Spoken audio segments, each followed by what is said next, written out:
안녕하십니까? 시청자 여러분 안녕하십니까? 네, 가장 빠른 종합뉴스 뉴스큐 시작합니다. 국민의힘 윤석열 후보와 이준석 대표 간의 갈등이 계속되면서 과연 두 사람이 만날 수는 있을지, 해법이 나올 수 있을지 주목되고 있습니다. 대선 전국 D-96, 이재명 윤석열 후보의 지지율이 박빙으로 나오고 있는 가운데 전국 상황 어떻게 흘러가고 있는지 최진 원장과 짚어보겠습니다. 몰래카메라와 나가수 등의 프로그램을 만들며 스타 PD로 명성을 날린 김영희 전 PD가 민주당 선대위 홍보소통본부장으로 변신했습니다. 김영희 본부장 모시고 이재명 후보의 홍보 전략 들어보겠습니다. 네, 먼저 코로나19 소식부터 알아보겠습니다.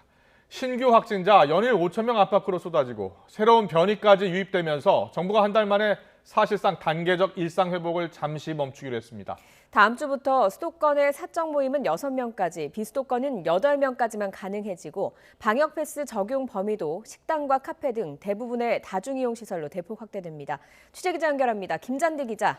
네, 김잔디입니다. 정부가 결국 방역 강화 카드를 꺼냈습니다. 어떤 조치들이 담겼습니까? 네, 코로나19 신규 확진자 숫자와 위중증 환자 수가 연일 치솟자 정부가 방역 조치를 다시 강화하기로 했습니다. 우선 다음 주부터 4주간 사적 모임 허용 인원이 수도권은 최대 6명, 비수도권은 8명까지로 축소됩니다. 방역 패스 적용 시설은 식당과 카페를 포함한 대부분 다중이용시설로 대폭 확대됩니다. 다만 백신 접종을 하지 않은 사람도 혼자서 식당과 카페를 이용하거나 사적 모임에 1명까지 참여하는 건 가능합니다.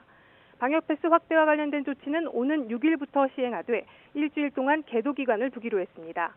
또 12세에서 18세 청소년들에게도 내년 2월부터 방역 패스를 확대 적용하기로 했습니다.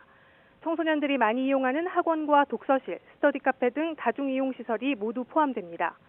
방역 패스 유효 기간은 오는 20일부터 접종 뒤 6개월로 제한됩니다. 단 종교시설과 마트, 백화점, 결혼식장 등은 방역 패스를 적용하지 않습니다. 유흥시설 등의 영업시간 제한을 제외한 거의 모든 분야에서 방역 조치가 강화된 것인데요. 이 사실상 단계적 일상 회복을 잠시 멈추고 비상계획을 발동했다고 볼 수도 있을 것 같습니다. 네, 정부는 이번 방역 강화 조치로 언제쯤 또 어떤 효과를 기대하고 있습니까? 네, 정부는 우선 오늘 방역 조치를 강화한 것과 관련해 불가피한 선택이었다며 국민의 이해와 적극적인 동참을 당부했습니다. 권덕철 보건복지부 장관은 오늘 브리핑에서 다시 거리 두기를 강화하게 된 것에 대해 매우 안타깝다면서도 현재의 위기를 빠르게 안정화시키고 일상 회복으로 계속 나아가기 위한 불가피한 조치임을 이해해 주달라고 부탁했습니다.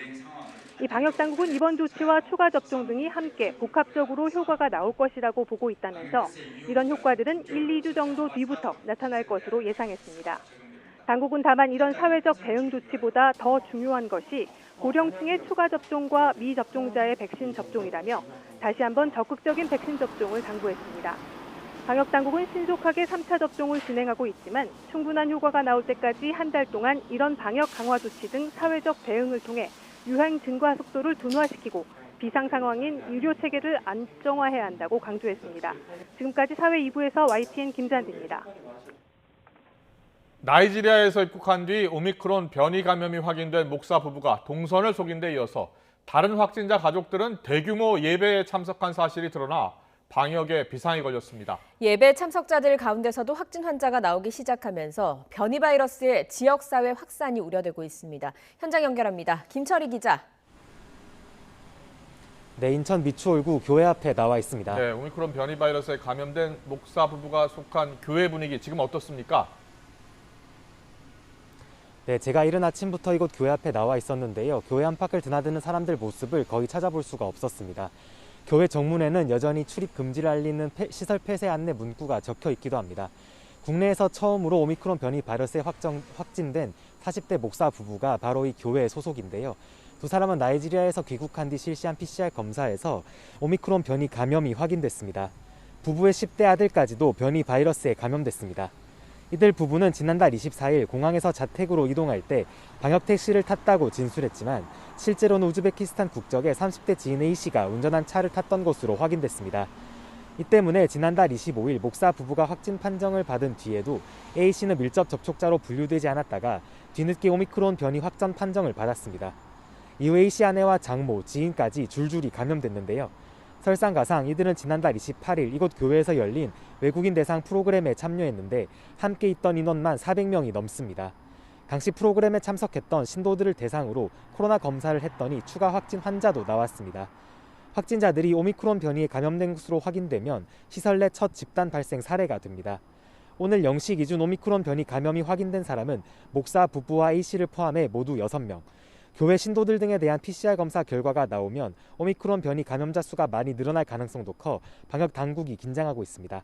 지금까지 인천 미추홀구 교회 앞에서 YTN 김철입니다. 지난달 부산에서 나온 코로나19 확진 환자 가운데 40% 이상이 60대 이상의 연령대로 집계됐습니다. 부산시는 위중증으로 진행될 확률이 상대적으로 높은 연령대에서 환자가 많이 나오고 있다며 사적 모임과 다중이용시설 방문을 최소화하고 3차 예방접종을 꼭 받아달라고 시민에게 당부했습니다. 부산에서는 어제 모두 141명이 확진 판정을 받아서 최근 일주일 사이 지난 월요일을 제외하고 모두 100명대 환자를 기록했습니다. 코로나19 신규 확진자가 급증하면서 강원 지역 연말연시 대면 축제들이 줄줄이 취소되고 있습니다. 우선 강원도 강릉과 속초 등 동해안 전 지자체가 해넘이, 해돋이 축제를 취소했습니다. 다만 일부 지역은 백사장 출입만 허용하거나 SNS를 통한 온라인 송출을 계획하고 있습니다. 춘천과 원주를 중심으로 산발적인 집단 감염이 이어지는 가운데 강원 지역의 경우 코로나19 중증 환자 병상 확보에 비상이 걸렸습니다. 강원도 보건당국은 오늘 오전을 기준으로 강원 지역에 있는 코로나19 중환자 전담치료 병상 전부를 사용 중이라고 밝혔습니다. 강원도는 일단 한림대학교 춘천 성심병원과 협의해서 추가 병상 6개를 마련하고 이번 주말과 휴일 중환자가 발생할 경우 수도권 등 다른 지역에 병상 배정과 환자 이송을 요청할 계획입니다. 신규 확진자 수가 오늘도 5천 명에 육박하면서 정부가 결국 다음 주부터 4주 동안 들으신 대로 사적 모임 최대 인원을 좀 줄이고 방역 패스 적용 시설도 확대하기로 했습니다. 과연 이번 대책으로 증가세를 꺾을 수 있을지 또 지금까지 확인된 오미크론 변이의 특징에 대해서 자세히 짚어보겠습니다. 정기석 한림대 호흡기내과 교수 나와 계십니다. 어서 오세요. 어서 오십시오. 연일 5천 명 안팎이 나오고 있는 상황이다 보니까 정부도 오늘 사실상 일시 멈춤 대책을 내놓은 겁니다. 그런데 수도권을 6명 그리고 비수도권을 8명으로 축소했는데요. 오늘 나온 정부 대책은 어떻게 평가하세요? 지난주 오늘만 하더라도 절대로 멈춤이 없다. 이제 이렇게 네. 선언을 했다가 일주일 만에 대책이 나왔습니다. 네. 그러나 제가 보기에는 이 정도의 대책 가지고 지금 5천 명대 환자 숫자를 많이 낮추는 데는 어려움이 있겠다. 예. 정부의 목표가 몇 명인지 모르겠습니다. 예. 그러나 저는 이 정도 가지고 3천 명대로 내리기도 어렵다고 보는 것이고요. 만일 3천 명대 환자가 꾸준히 발생하면서 지금과 같은 위중증으로 이행하는 위중증 이완율이 계속된다면 네. 2.5% 된다면은 3천 명대 환자로도 불안합니다. 의료 시스템은. 지금 이미 많은 불안이 이제 야기됐기 때문에 할 수 없이 가는 거거든요. 근데 그렇기 때문에 조금 미흡하다는 생각이 들면서 아마도 한 보름 안에는 또 다른 조치가 나오지 않을까 그렇게 조심스럽게 예측을 합니다. 예, 사실상 어제까지만 해도 사회적 거리두기 4단계에 준하는 조치를 검토 중이라는 이야기가 나왔는데 4단계 기준을 보니까요. 전국 2,000명, 수도권 1,000명 확진자 기준이었거든요. 지금은 그것보다 훨씬 뛰어넘는데도 그거보다는 약한 지금 강화 방안을 내놨거든요. 이렇게 되면 뭐 보름 안에 이런 그 대책을 시행할 가능성이 있겠습니까? 예, 지금 이제 그때랑 지금이랑 달라진 건 딱 한 가지입니다. 우리 국민 80%가 백신 접종을 완료를 했습니다. 일단 그거 갖고 그 힘으로 이제 사실은 11월 1일부터 그냥 밀어붙인 건데요. 예. 이제 뭐 과거를 자꾸 얘기하는 건 의미가 없지만 앞으로 우리가 이게 언제 끝날지 모르기 때문에 다시 한번 반성을 해보면 10월 말에 분위기를 많이 띄우면서 11월 달에 간다고 선언을 하기 전에 이미 위중증 이완율이 많이 올랐습니다. 네. 올랐는데 그냥 진행을 해버린 것이죠. 그래서 정부 말대로 5천 명이 됐습니다. 그러면 5천 명, 10,000명 가면 자신 있다고 얘기를 했는데 자신이 없지 않습니까? 지금. 네. 그러니까 이제 뒤로 물러서는 것이거든요. 그래서 예측이 가능한 정도의 숫자가 그때 지표가 나오고 있었는데 그것을 무시했던 거, 또 간과했던 것이 지금 할 수 없이 이렇게 뒤돌아가게 되는 그런 과정이 됐다라고 보고 있습니다. 네. 최근에 저희가 전문가분들 많이 모시고 지금 코로나19 상황 그리고 앞으로 대책을 자꾸 물어보는데 공통된 답변은 이겁니다. 위중증 환자가 예상보다 많이 늘고 있기 때문에 더 늘어난다면 의료 인력이라든지 병상이라든지 커버가 불가능한 상황이다 이렇게 보고 있더라고요. 실제로 병원에 계시니까 더 잘 아실 것 같거든요. 어떻습니까? 지금 이미 우리 병원에 들어오는 중환자들도 상태가 예전하고 다른 상태에서 들어옵니다. 굉장히 많이 나빠진 상태에서 들어온다는 거죠. 그래서 대단히 아쉽지만 지금 들어오는 중환자분들의 생존율은 그전하고 많이 떨어집니다. 예, 요즘 들어오시는 분은 그냥 다 돌아가시는 정도. 그렇게 악화된 상태에서 들어온다는 겁니까? 예. 예. 왜냐하면요, 이 코로나19 이 병은 급성 질환입니다. 특히 폐렴 질환이고요. 예. 급성 질환과 폐렴 질환의 가장 중요한 치료는 시간입니다. 그러니까 네. 병상 확보를 못하다 보니까 상태가 악화돼서 들어오는 거군요. 그렇죠. 네. 제일 최대한 짧은 시간 내에 들어가서 우리 항바이러스 지금 주사 놓고 있는 거 항체 네. 치료제 놔주고 산소 공급하고 그러면 중증으로 안 갑니다. 예, 그건 이미 나와 있는 건데 예. 그거를 재택 치료를 하면서 그냥 전 연령층을 그냥 집에다 두고 또 의사가 진단해서 입원해야 되겠다 하는 사람들도 24시간 지나서 대기하는 환자가 지금 뭐 1000명 안팎으로 예. 되지 않습니까? 네네. 그러다 보니까 모든 과정이 늦어지게 되고 그 와중에 제일 건강적으로 약한 사람들, 사회적으로 취약한 분들이 가장 먼저 희생을 하게 되는 이런 지금 결과를 보고 있는 것입니다.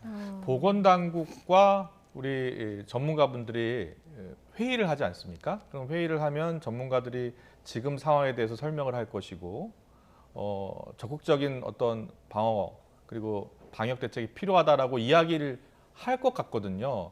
하는데 왜 정부가 좀 더 강화된 조치를 지금 못 내고 있다라고 보세요? 예, 매우 중요한 지적이시고요. 이제 우리들은 우리의 말을 들어달라고 얘기를 합니다. 예, 그런데 듣기만 하십니다. 예, 듣기만. 듣고 채택을 해야 되죠. 네. 예, 듣기만 합니다. 지금 한 2주 전에 한 주 사이에 3번이나 수도권의 상급 종합 병원장들이 총리 만나고 장관 만나고 차관 만나고 실장 만나고 이렇게 다 만났습니다. 네. 복지부에. 예. 그랬는데 그때 나왔던 얘기들이 제가 오늘 드리는 뭐 앞으로 드릴 기회가 있을 말씀도 있고 뭐 나왔던 얘기들이 다 있지만 수용된 것은 거의 없죠. 얼마 전에 저희와 연결하실 때 중환자들만 모으는 그런 병원으로 인해서 인력 부족 문제도 좀 해결할 수 있다 이런 것들을 건의했다고 말씀을 하셨는데 그런 거 얘기하신 지도 좀 꽤 되신 것 같거든요. 예, 저는 지금은 병원장이 아니니까 네. 이제 그 자리에는 없었지만 다 똑같은 생각이고요. 지금 제가 그날 우리가 이제 줌으로 말씀드렸던 네. 그 내용은 지난 6월 달에 작년 6월 달에 대한중환자의학회라고 중환자 치료만 전문으로 하는 세부 전문의들이 모여 있는 학회가 있습니다. 예. 거기에서 이미 제안을 했던 거죠. 예. 그런 제안을 정부가 적극적으로 수용하지 못하는 이유는 어디에 있을까요? 예산이 많이 들어섭니까? 아니면은 어떤 이유 때문입니까? 그 부분을 저도 잘 모르겠습니다. 예. 불가능하지 않습니다. 예, 지금 수도권 같은 서울시가 다행히 어저께부터 이제 그 시립병원을 다 예. 전담병원 시키지 않았습니까? 네. 소위 말하는 국공립병원, 공공병원들은 그걸 하라고 있는 겁니다. 평소에는 조금 상대적으로 한적한 것이 국공립병원입니다. 가보셔서 네. 아시겠지만 국립의료원이든 뭐 시립병원이든 지금 그걸 하라고 있는 겁니다. 그럼 그 병실을 통째로 비우고 그러니까 급하게는 못 비우겠죠. 한 달 정도 하면은 급성 환자들은 다 퇴원하고 만성질환 환자들은 주변에 있는 전문 병원으로 보내면 됩니다. 전문 병원들은 지금 입원 그 병상 가동률이 60-70%밖에 되지 않아요. 그러니까 나라에 병상이 없는 게 아닙니다. 병상을 잘 운영을 못해서 그런 거지. 그렇게 보내고 그 큰 빌딩에 중등증, 중증, 진짜 중환자를 다 수용을 합니다. 예. 그러면 119 부르면 그냥 글로 가서 내려놓으면 되겠죠. 네. 지금 막 전화하면서 여기저기 찾을 필요가 없겠죠. 네. 시스템 필요 없는 겁니다. 인력이 부족한 것은 파견을 받으면 됩니다. 네. 각 대학병원에서 10명에서 40명까지 보고 있는 그 환자를 모아놓고 교수들이 가서 직접 보면요. 예, 파견해서 인력을 보면 훨씬 더 전문성도 생기고 여러 가지 면에서 유용하다는 것이죠. 해외에서도 그런 사례가 있었죠. 해외에서도 미국이나 유럽. 네, 그렇죠. 예. 한번 모아가지고 이제 크게 한번 하고 중국에서도 사실은 처음에 그렇게 모아가지고 치료를 하고 했습니다만 네. 우리나라는 그런 인프라가 훨씬 더 잘 갖춰져 있는 나라입니다. 네, 대개 네. 대도시에 집중하다 있고 의사들이 다 거기에 있기 때문에 얼마든지 인력 운영이 가능하기 때문에 네. 저는 지금이라도 요결 저는 그냥 넘어갈 수 가지 않을 것 같거든요. 그래서 좀 준비를 해주는 것이 좋지 않겠나 그렇게 봅니다. 예. 네네. 교수님 말씀은 일단 지금의 거리두기 조치로는 중환자 수를 획기적으로 줄이기도 어렵고 확진자 수도 더 이상 많이 줄어들기는 어려울 거다라고 생각을 하시는 거잖아요. 지금 대책으로 이렇게 줄여지지 않는다면 상황이 굉장히 악화될 가능성이 있는 거잖아요. 예, 그 부분이 참 걱정인데요. 사실은 뭐 운이 좋으면, 예. 그리고 스스로 국민들이 지금 이제 다 좀 자제를 하시니까 예. 약속 잡아놨던 거 이제 막 줄이고 연말 계시잖아요. 연시 모임 다 취소됐다고. 예, 합니다. 시그널은 많이 같습니다. 예, 네. 그러면 제 예상은 사실은 5천 명을 꾸준히 한 일주일 치면은 국민들이 스스로 방역 단계를 높인 다음에 자기를 지킬 거다. 저는 그런 생각을 네. 하고 있거든요. 네. 만일 그렇게 되면 그것이 오늘 한 조치하고 맞물려 가지고 어느 정도 가라앉힌 효과가 있으면 한 3천 명 전을 이제 좌우로 왔다 갔다 하면서 좀 나아질 수는 있겠습니다만은 여전히 지금의 중환자 발생률로 봐서 그리고 재택 치료를 원칙으로 한다는 그 원칙을 계속 고수를 한다면은 중환자 발생은 그렇게 쉽게 안 줄어들 거다 그렇게 자, 예상하죠. 중환자가 계속 연일 최고치를 기록하고 있고 지금 말씀하신 거 들어보면 병원으로 상당히 악화된 상태에서 입원하는 분들이 많다. 그런데 지금 재택 치료를 원칙으로 삼는 거 아닙니까? 일단 확진자는 재택 치료. 네. 그렇다면 본인이 확진자인데 집에서 치료할 수밖에 없는 상황이에요. 갑자기 악화된다면 이게 신속하게 이동도 어려운 상황이겠네요. 그게 사실은 미리 갖춰놓고 해야 되는 네. 시스템이거든요. 그래서 그걸 서울 같으면 각 구별로 그걸 다 책임을 맡겼고 전국에 이제 기초 지자체에다 다 맡겼습니다. 그런데 각 지자체가 그 후송 시스템을 이송 시스템을 효율적으로 갖출 수 있겠습니까? 어렵다고 보는 겁니다. 예, 실제로 지금 그게 잘 되지 않고 있고요. 예. 그래서 그런 부분들이 완벽하게 준비가 돼 있다면 재택 치료 좋습니다. 그러나 그 부분에 불안감이 있다면 재택 치료를 해서 환자가 예를 들어서 어떤 지역에서 한 5명이 동시에 발생한다는 그런 사정도 감안을 한다면은 지금 이송 시스템으로는 좀 어렵지 않을까. 그렇다면 국민들이 안심하고 이 재택 치료를 누구나 다 받아들일 수 있을까라는 그런 불안이 생기죠. 예. 그리고 오늘 나온 대책 중에요. 청소년 백신 접종과 관련해서 방역 패스 적용하는 것 2월부터 하겠다라고 했는데 학부모들 입장에서는 이런 분도 있더라고요. 백신을 자기가 맞아보니까 너무 힘들었어서 아이에게 맞추고 싶지가 않다. 그런데 학원도 못 가게 된다. 2월부터는. 이런 대책에 대해서는 좀 실효성이 있다고 봐야 되겠습니까? 아니면 좀 너무한 조치다 이렇게 봐야 되겠습니까? 일단은 아마 2월부터 적용하겠다 했으니까 그때까지 이제 좀 사정을 볼 것 같습니다. 네. 정부로서는. 근데 저는 백신 패스를 적용하는 것은 청소년이라도 저는 불필요한 시설, 필수적이 아닌 시설에 대해서는 지금부터 적용해야 된다고 보는 거고요. 예. 그 청소년들이 중증이 안 걸리니까 옮기지도 않겠다 이건 아닙니다. 예. 많이 옮기고 다니기 때문에 그렇게 아주 필수적이 아닌 시설에서는 적용을 하고 대신에 2월 달에 적용을 할지 언제 적용할지 모르겠지만 사실 공부하는 도서관이나 학원이나 네. 예, 학교는 아니겠지만 네. 그런 곳에서까지 적용하는 것은 저는 좀 그리 찬성하지 않는 입장입니다. 네.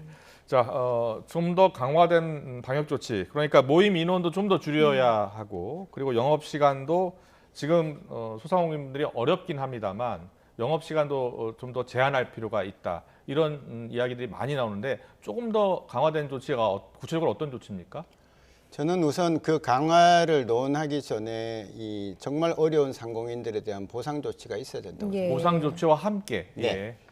나라에 돈이 없지는 않은 것 같거든요. 보면 예. 보편적으로 많이 이제 나눠주시는 거 보면 저도 작년에 한 60만 원 받고 기분은 좋았습니다만은 뭐 그래서 그게 없으면 제한을 하는 것이 너무나 반발이 많아서 어려울 예. 거고요. 다만 시간 제한을 많이 하는 거에 대해서 저는 크게 찬성은 하지 않습니다. 왜냐하면 예. 밤늦게 바이러스가 뭐 특별히 더 강해져서 우리가 피해 당기는 건 아니지 그렇군요. 않습니까? 예. 그러나 이거는 심리의 문제거든요. 그다음에 경각심의 문제이기 때문에 저는 사실 11월 1일 날 일상으로 회복을 단계적이라고 선언하면서 해제는 완벽하게 해제를 해버렸습니다. 예. 24시간 술집이 돌아가게 만들어놨었죠. 야, 그래서 예.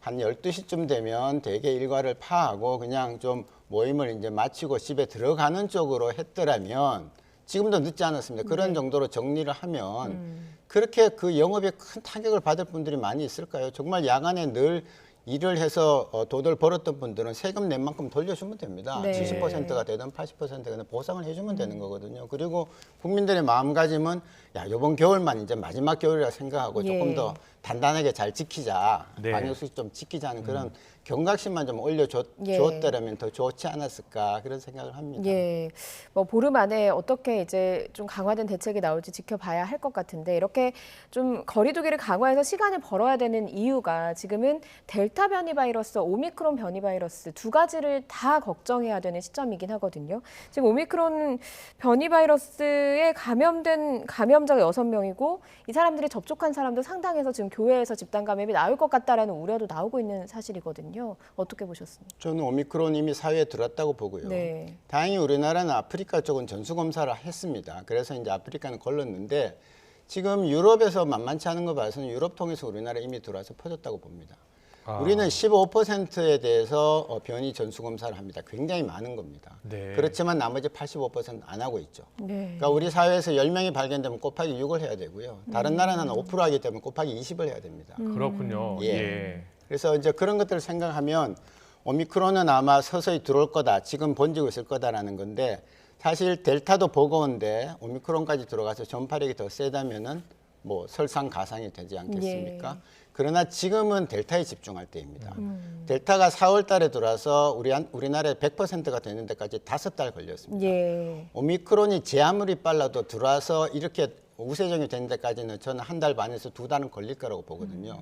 근데 그 기간이면 우리는 델타 때문에 너무나 많은 힘든 과정을 겪을지도 모릅니다. 그래서 네. 지금은 델타에 최대한 집중을 하고 오미크론은 TF가 생겼으니까 그냥 정보에 맡기고 좀 두고 보는 것도 지금은 집중을 한 곳에 하는 게 더 낫겠다 그런 네. 말씀드립니다. 알겠습니다. 그런데 잘못된 정보가 있다. 그 중에 하나가 오미크론 확진자의 주요 증세가 피로감인데 몸살도 있고요. 비교적 가볍다라는 이야기가 많이 나오고 있어요. 실제로 남아프리카 공화국에서 감염된 확진자들이 그런 가벼운 증상을 보이고 있다고 하거든요.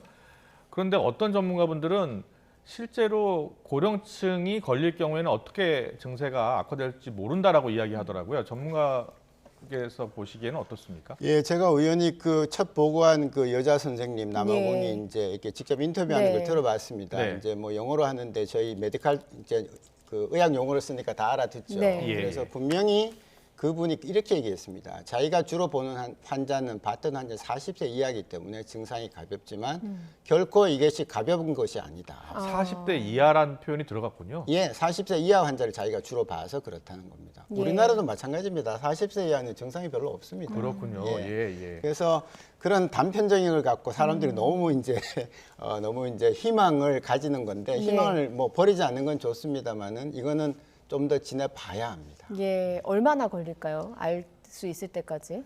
이제 사실은 다 걸려봐야 하는 거죠. 지금은 전 세계적으로 뭐 수백 명 이렇게 보고되지 않습니까? 근데 다행이 아니라 남아공의 그 특정 지역에서는 환자가 지금 많이 생기거든요. 거기에서 골고루 생기는 걸 봐야 되는데 딱 하나 지금 이 데이터는 있습니다. 거기에서 지금 오미크론 변이가 이제 확 올라가면서 70% 넘었다고 하지 않습니까? 입원도 같이 올라갑니다. 입원이 떨어지는 게 아닙니다. 그 얘기는 예. 그만큼 중증도 같이 생긴다는 얘기거든요. 아직 초기이기 때문에 정확한 게 모르겠는데 그래프를 보시면요. 올라가면 바이러스가 올라가면 입원이 올라가고 한 그래프가 한 3개가 나와 있습니다. 남아공에 파도가 3번 있었으니까요. 이번에도 오미크론이 올라가면서 입원이 또 올라갑니다. 예. 그것만 봐도 그렇게 뭐 낙관론자들이 얘기하는 뭐 이번 겨울에 크리스마스 선물이 될 수 있다라고 하는 것은 좀 섣부르다. 예, 그런 말씀드립니다. 이렇게 이야기하더라고요. 전파력이 강한 것은 맞는 것 같다. 그런데 치명률이 높은지 낮은지는 좀 더 지켜봐야 한다. 이렇게 이해하면 되겠습니까? 맞습니다. 델타를 보십시오. 이 전파력이 얼마나 높습니까? 네. 2~3배 높지 않습니까? 네. 근데 치명률이 떨어졌습니까? 지금 지난 11월 달에 치명률이 0.93%입니다. 네. 네. 예.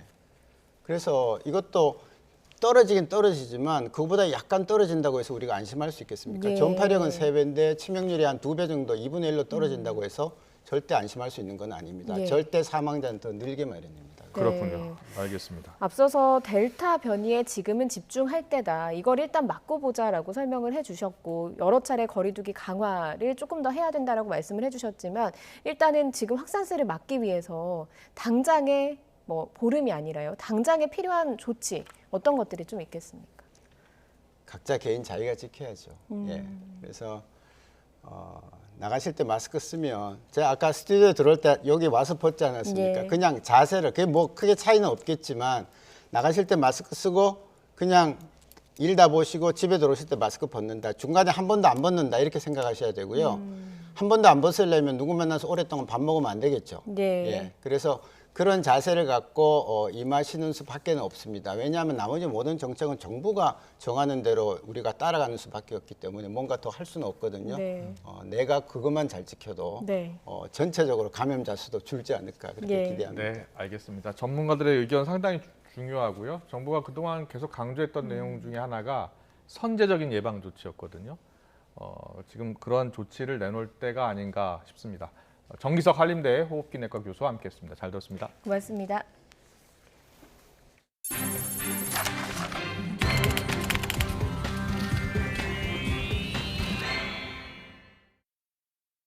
정치권 소식 알아봅니다. 더불어민주당이 사생활 논란으로 사퇴 의사를 밝힌 조동연 공동상임선대위원장의 사의를 수용하기로 했습니다. 국민의힘 윤석열 후보는 당무를 거부하고 있는 이준석 대표를 설득하기 위해 울산으로 출발했는데요. 만남이 성사될지는 미지수입니다. 국회 연결합니다. 김승환 기자.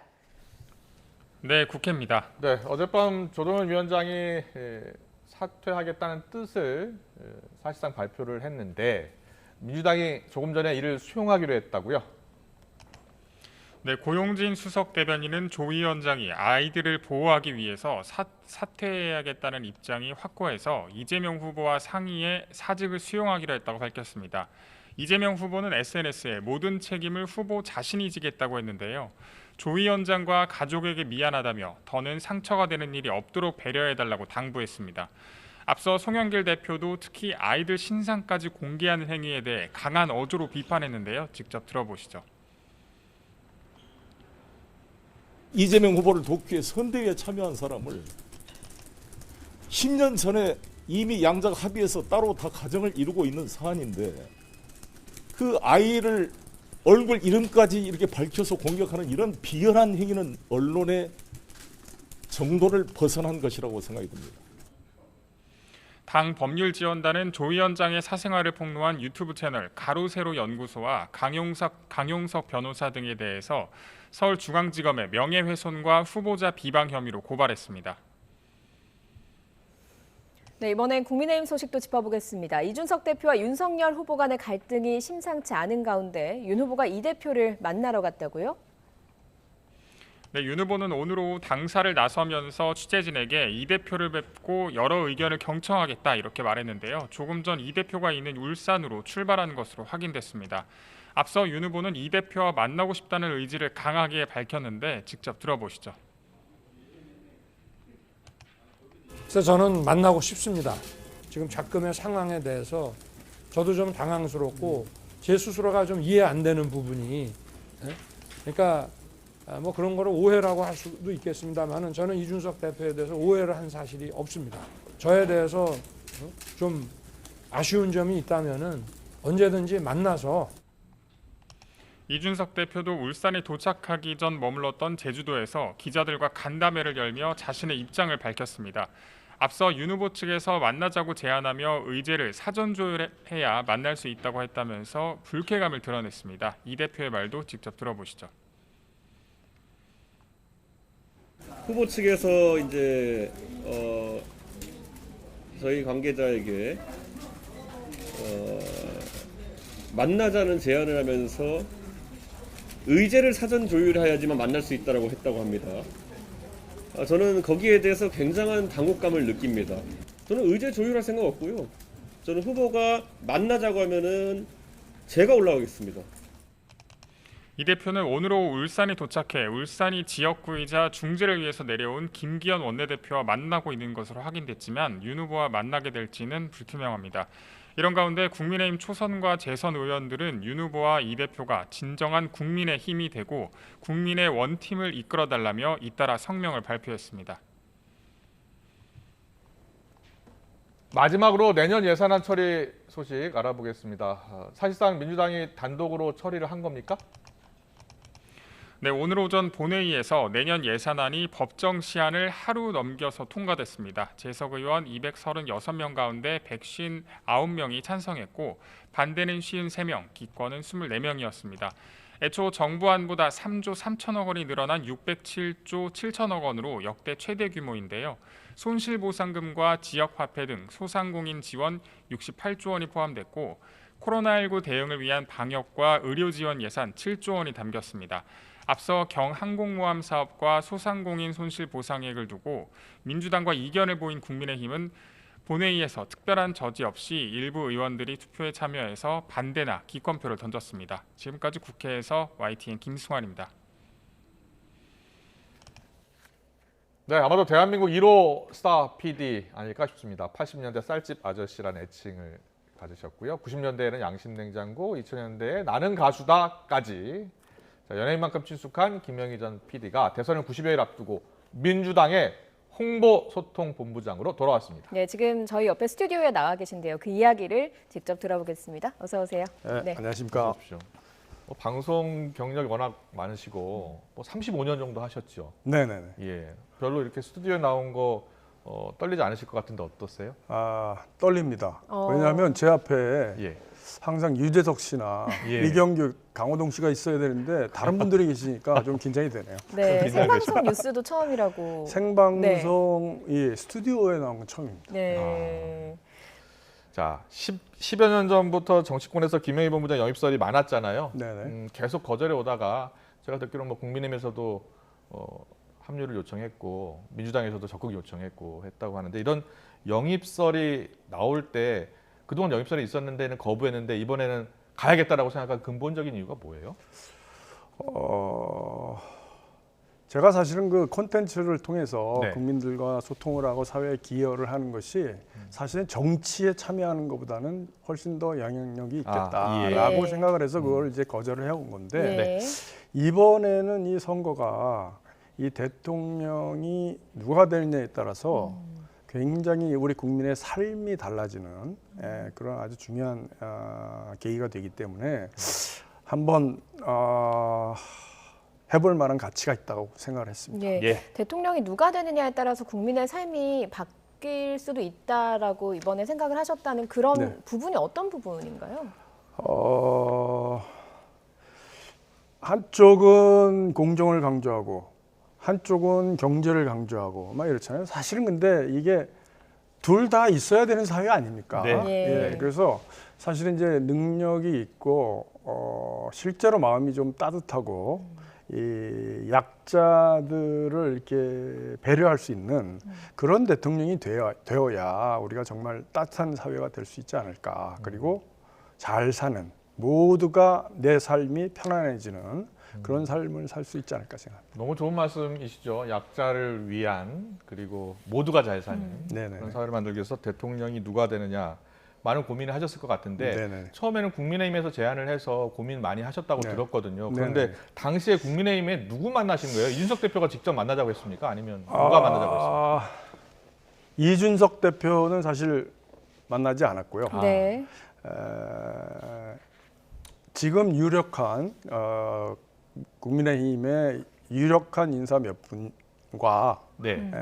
여의도에서 만났습니다. 예. 아, 그렇습니까? 네. 지금 유력한 네. 분. 네. 그러면 윤 후보 옆에 네, 계시는 분. 권성동 사무총장. 이제 확인은 해드릴 수 없고요. 그렇습니다. 근데 이제 유력한 분들을 만나서 얘기를 나누고 긍정적으로 협의를 한 건 사실입니다. 네. 협의하고 상의할 때는 사실 부정적이면 그런 협의를 진행할 필요가 없죠. 네. 근데 이제 긍정적으로 생각을 했기 때문에 같이 성의껏 그 협의를 했고 예. 그러나 이제 마지막에 가서 정말 선택을 해야 하는 결정을 해야 되는 시점에는 망설여지더라고요. 어떤 네. 점이 망설여지시던가요? 이제 그동안 내가 해왔던 것과 다른 분야로 가야 된다는 거. 네. 그리고 거기 들어가서 내가 정말 지금까지 해오던 필드가 달라졌는데 여기서 과연 내가 능력을 발휘할 수 있을까?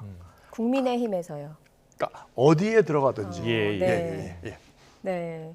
그러면 그 이후에 국민의힘이 아닌 민주당을 선택하신 거는 내가 여기서 능력을 좀 펼칠 수 있겠다라고 판단을 하신 건가요? 예. 근데 그게 확실한 기준이 되는 게 절실함입니다. 네. 이쪽과 저쪽에서 저를 원하는데 어느 쪽에서 나를 더 절실하게 원할까를 저는 생각을 했어요. 예, 예. 그러나 그 절실함이 제가 뭐 이렇게 우쭐하거나 그런 게 아니고 그렇게 절실함이 있어야 내가 능력을 마음껏 발휘할 수 있도록 이 틀을 만들어줄 수 있겠다. 네. 예, 그래서 그 절실한 쪽을 선택하는 것이 좋겠다라고 생각을 했습니다. 알겠습니다. 많은 국민들께서 우리 김영희 PD님이 이제 홍보소통 본부장이 되시면 과연 어떻게 홍보를 할까? 네. 그러니까 이재명 후보 이제 선대에 가셨으니까 이재명 후보를 위한 홍보를 하실 거 아닙니까? 그렇죠. 그래서 생각하는 게 옛날에 몰래카메라도 하셨고 네네. 아니, 또 나는 가수다 같은 프로그램도 만드셨고 했으니까 어떤 프로그램 같은 방식으로 이재명 후보를 이렇게 알릴 것인가? 어떤 생각하고 계세요? 그 나는 가수다라는 포맷은 사실은 저기 국민의힘에서 이준석 대표가 차용을 했죠. 예. 나는 나는 국대다 하고 국대다. 이렇게 네. 하시고 그랬잖아요. 예, 예. 근데 뭐 굉장히 신선한 발상이라고 저는 그 당시에 생각을 했었습니다. 그렇군요. 근데 이제 예. 저는 더 새로운 걸 좀 하려고 하는데 네. 예를 들면 후보의 진면목, 정말 솔직한 모습을 보여주는 것이 굉장히 중요하다고 생각합니다. 네. 연출된 모습이 아니고. 예. 그래서 이 몰래카메라를 제가 초기에 도입을 해서 이 관찰 카메라도 그렇고 이런 걸 많이 했는데 후보에 대한 몰래카메라도 사실 생각하고 있는 중입니다. 왜냐하면 네. 저는 후보를 믿기 때문에 네. 왜 후보를 몇 번 만나 보아서 얘기를 나눠 보니까 한 이렇게 순수하고 부드러운 사람이 그렇습니까? 왜 그동안 이렇게 좀 딱딱하게 알려졌을까? 네. 그래서 그거를 제가 들어가서 아무리 말로 해도 국민들은 믿어주지 않죠. 이재명 후보를 몇 번 만나셨습니까?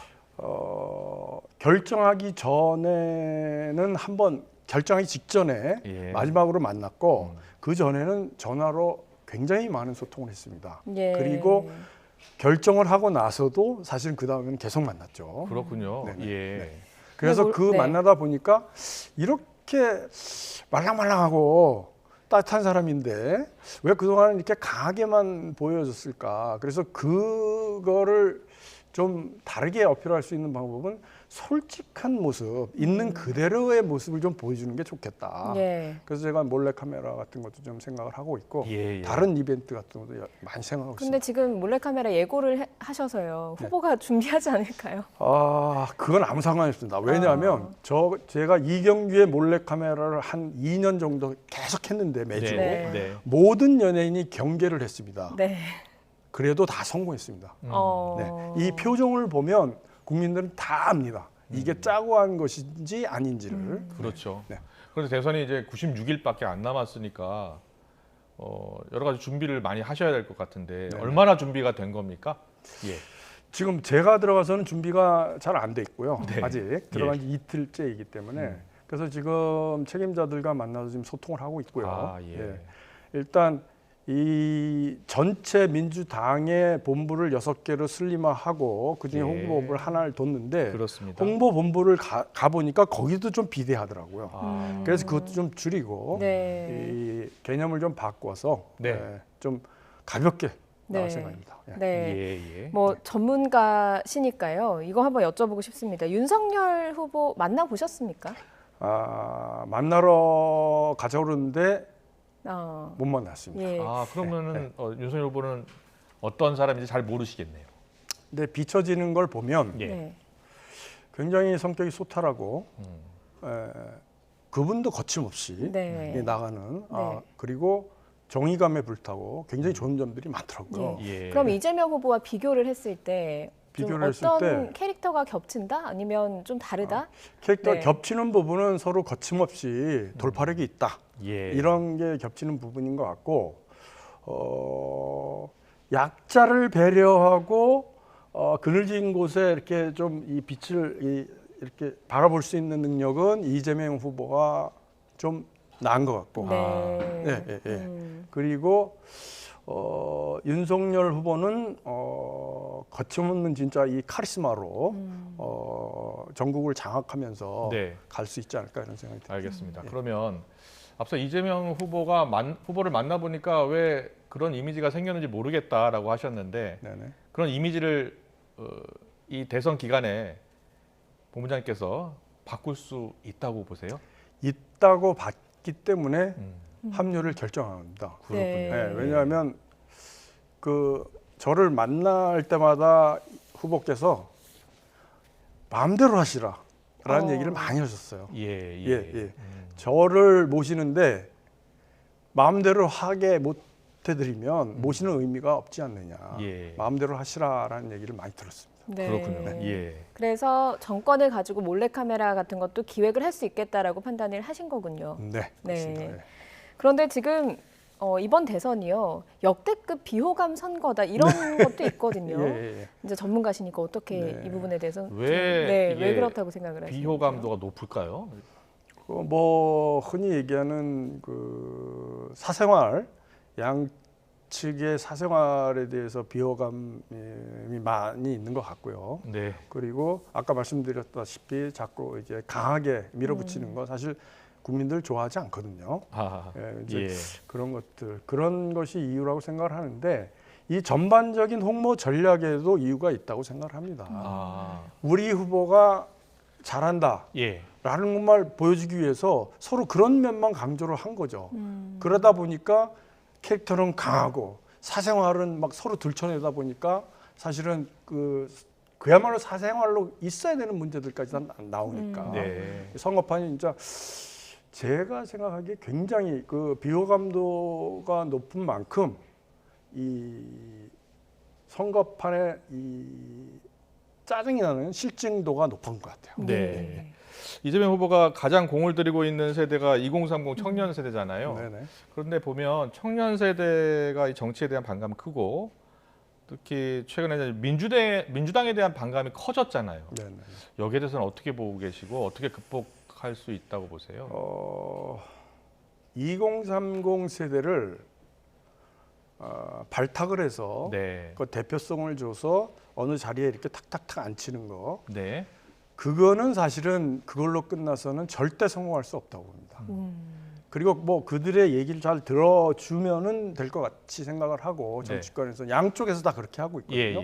그게 아니라 정말 집중을 해야 된다는 거죠. 그리고 그들의 얘기를 들어주고 끝나는 이 꼰대 같은 이미지가 아니고, 그들과 소통을 해서 정말 좋은 거를, 그들이 불만이 있어도 그들이 답을 내줄 수는 없어요. 2030이. 그렇기 때문에 젊은이들과 대화를 하면서 같이 소통을 통한 이 해결책이 나와야 되는데, 그냥 들어만 준다 이렇게 되니까 사실 양쪽에 다 문제가 있다고 보고. 그렇군요. 거기에 딱 키포인트는 홍준표 의원입니다. 그분은 사실은 몇 년 전부터 꼰대 이미지는 있지만 청년들과 소통을 했어요. 그럼 젊은이들이 굉장히, 제가 보기에는 아마 기성 정치인 중에서 가장 호감도가 높은 분이 아닐까. 그런데 이재명 후보도 사실은 청년들 직접 가서 만나서 이야기도 해보려고 하고 여러 시도는 하고 있는 것 같거든요. 그런데 이런 것들이 뭐 지지율이라든가 이런 것들에 스며들진 않는 것 같거든요. 어떤 포맷이라든가 전략이 좀 필요하지 않겠습니까? 전략이 필요하죠. 그래서 지금 이렇게 들어주는 것, 발탁을 해서 들어주는 것까지 해서는 충분하지 않다. 소통을 하는 전략으로 소통을 할 수 있는 플랫폼을 좀 만들어야 되겠다. 그렇네요. 그럼 소통하는 프로그램 플랫폼 많이 만드시겠네요. 많이 만들 예정입니다. 그렇군요. 어떤 것들 예정에 좀 더 구체적으로. 아니 이제 지금은 뭐 우리 그 전문가들, 책임자들과 좀 얘기를 좀 해봐야 되겠지만 소통을 좀 해야 될 것이다. 그리고 더 젊은 감각으로 재미있게 그 유머러스하게 그렇게 좀 소통을 하면 이해한 폭이 훨씬 더 커지지 않을까 생각합니다. 그렇군요. 아까 젊은 감각이라고 말씀하셨는데, 이재명 후보가 사실 최근에 패션에도 좀 신경을 쓰고 있는 것 같고, 그리고 머리 색깔 염색도 좀 바꾸시는 것 같아요. 얼마 전에 검정색 염색하고 젊게 나오시다가 다시 또 염색을 하고 있더라고요. 그 부분까지는 제가 모니터를 해서 그 건의를 좀 드릴 생각인데요. 어떻게요? 예를 들 외모만 젊어져서는 사실 별 효과가 없고, 그것과 맞춰서 이제 무엇인가 내용이 같이 이제 믹스가 돼야 되는데, 저는 어떤 사진이 인상적이었냐면 젊은 그 2030 4명을 그 발탁을 해서 IT 전문가들 이제 예. 했잖아요. 네. 그러면서 이 가운데서 5분이 이렇게 하고 찍은 사진이 있어요. 네. 5명이 네. 참 좋다고 생각했습니다. 어. 좀 엉성하지만 가운데서 다른 분들은 예쁘잖아요. 네. 근데 이재명 후보는 약간 엉성하지만 열심히 그렇군요. 따라가는 그런 모습이 참 좋다. 예. 이런 모습을 좀 많이 보여야 되겠다는 생각을 했어요. 예, 뭐 매주 지금 버스를 타고 지역 순회를 하고 있으니까 그런 순회 과정에서 네. 청년들 직접 만나서 그런 네. 모습을 보여주는 것도 도움이 된다라고 보시겠군요. 굉장히 도움이 되죠. 근데 이제 안타까운 건 사실은 제가 이 합류를 한 지 이틀째라 토요일, 일요일 또 메타버스를 또 타시는 것 같은데 네. 같이 갈 수 없냐고 그러는데 제가 다른 스케줄 때문에 어. 이번에 합류를 못하고 네. 다음 주부터는 계속 합류할 예정입니다. 그래서 젊은이들과 같이 소통을 잘 할 수 있도록 예. 옆에서 도와드릴 예정입니다. 예. 네. 어떻게 보면 국민의힘에서 맞수는 홍보미디어 본부장 맡은 이준석 대표가 될 거 아니겠습니까? 뭐 그렇다고 그렇죠. 생각합니다. 이준석 대표 아까 말씀하신 것처럼 나는 국대다. 대변인도 이렇게 토론 배틀로 뽑았고 그래서 네. 잘하시는 것 사실 같아요. 경쟁이 될 것 같거든요. 네네네. 이준석 대표에 대해서는 어떻게 보고 계세요? 굉장히 참신하고요. 지금 정치를 하시는 분 중에서는 거의 상대적으로 가장 참신한 분이 아닌가. 그 젊은 감각을 가지고 계시고. 네. 그래서 저는 굉장히 훌륭한 정치인이 앞으로 더 될 것이다라고 생각을 하고 예. 같이 홍보를 책임져가지고 경쟁을 하게 된다면 네네. 좀 잘하셨으면 좋겠어요. 네. 왜냐하면 네. 예. 서로 이 상대가 잘하고 열심히 하고 그래야 이 시너지가 나서 서로 잘할 거 아닙니까? 네네. 그러면 서로 열심히 잘 하게 되면 혜택은 국민한테 가는 겁니다. 네. 그러니까 저쪽도 잘하고 저희도 잘해서 거기 선의의 경쟁을 해서 누가 이겨야지 저쪽을 자꾸 깎아내려가지고 만약에 저쪽이 정말 무너져 있는 상태에서 우리가 이기면 무주공산에 들어가는 거거든요. 그럼 오만해지기 쉽고 국민은 저리 가고 그래서 저쪽도 잘하고 우리도 잘해서 예. 우리 콘텐츠 잘 만들어서 이기자. 예. 예, 그런 생각입니다. 그동안의 그 여야 홍보 전략을 보면 상대를 깎아내리고 네네. 우리 후보를 올리고 이런 전략이었거든요. 네네. 그러면 이번에 지금 말씀하시는 거 보면 네. 상대를 깎아내리는 그런 홍보는 좀 자제할 예정이십니까? 상당히 자제해야죠. 예, 예. 예. 상당한 이유가 있는 경우 너무 불합리하고 부당한 경우에는 사실은 이렇게 얘기를 할 수 있겠지만 그렇지 않은 경우는 사실은 자제해야죠. 예. 네. 이 선거판이 국민들의 아주 즐거운 아주 재미있는 잔치판이 되어야 하는데 예능과 같이 즐겁고 재밌는 정치판. 네. 예. 뭐 저도 참 재밌게 본 프로그램 많습니다만 평생 뭐 몰래카메라, 느낌표 이런 재밌는 프로그램 예능으로 많이 만들어내시지 않았습니까? 이제 정치 세계로 들어오셨습니다. 예능과 정치의 공통점과 차이점이 있다면 어떤 것들이 좀 있다고 느끼시는지? 공통점은 둘 다 국민들을 즐겁게 하고 감동을 주는 겁니다.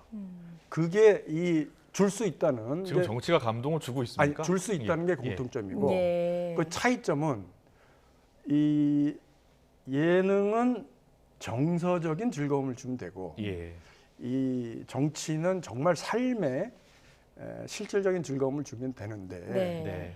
그렇지 못한 게 문제죠. 그래서 이 정치도 외면받지 않고 즐겁게 사람들이 이렇게 바라볼 수 있도록 하는 제 바람이 있는데 네. 그게 잘 될지는 모르겠습니다. 열심히 해보겠습니다. 많은 예. 시청자분들 그리고 많은 유권자분들이 생각하고 있을 겁니다. 네. 우리 김영희 PD가 오셨으니까 정치가 조금 더 즐겁게 정치를 더 즐겁게 볼 수 있겠구나. 그런 정치 홍보 꼭 부탁드리겠습니다. 예, 고맙습니다. 네, 오늘 김영희 본부장과 함께했습니다. 잘 들었습니다. 고맙습니다. 예, 고맙습니다. 고맙습니다.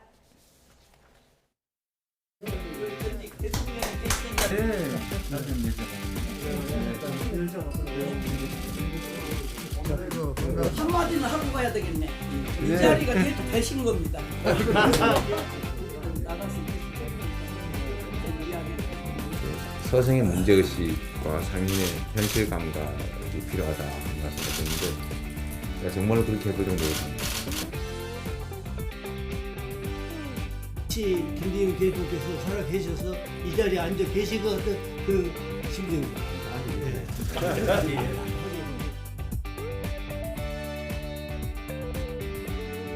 영으로 노력하겠다라고 하는 결의를 드림과 함께 앞날에 대한 이재명에 대한 충성을 약속도 드릴 겸 힘내서 오늘 다행히도 오늘 뭐 이렇게 한 0.9%가 앞선 여론조사 나오고 올드 플러스가 시작되는 모양이니까.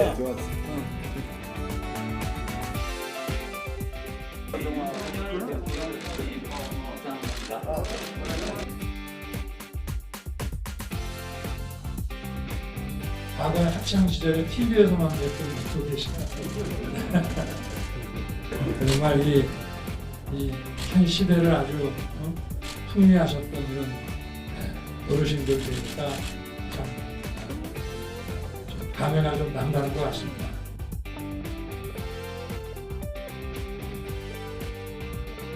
김종인 씨하고 이준석 대표하고 두 사람 때문에 우리 당이 여러 가지를 좀 상처를 입고 있다고 저는 생각합니다.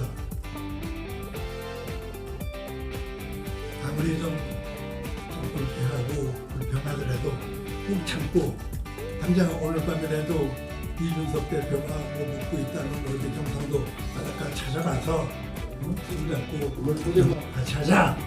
그래가지고 같이 서울로 끌고 올라오면 아마 내일부터 분위기가 달라질 겁니다. 요즘 찾아와도 그래서 그걸 한 가지 말씀드리고 그렇게 하지 말라 이거예요?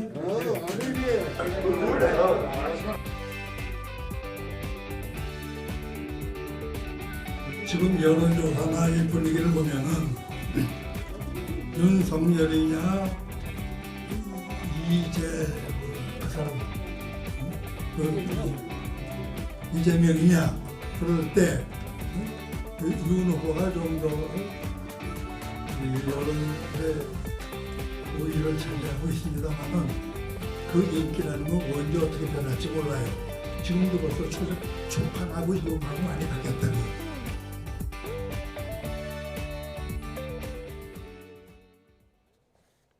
네, 영상으로 먼저 보셨습니다.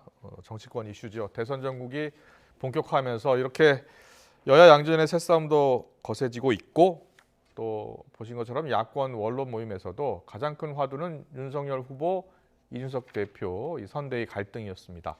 윤 후보가 지금 만나겠다고 했지만 이준석 대표는 검열받는 만남을 하지 않겠다라고 지금 선을 긋고 있어서 만남이 성사될지도 지금 주목이 되고 있습니다. 갈등이 더 꼬여가고 있다고도 하고요.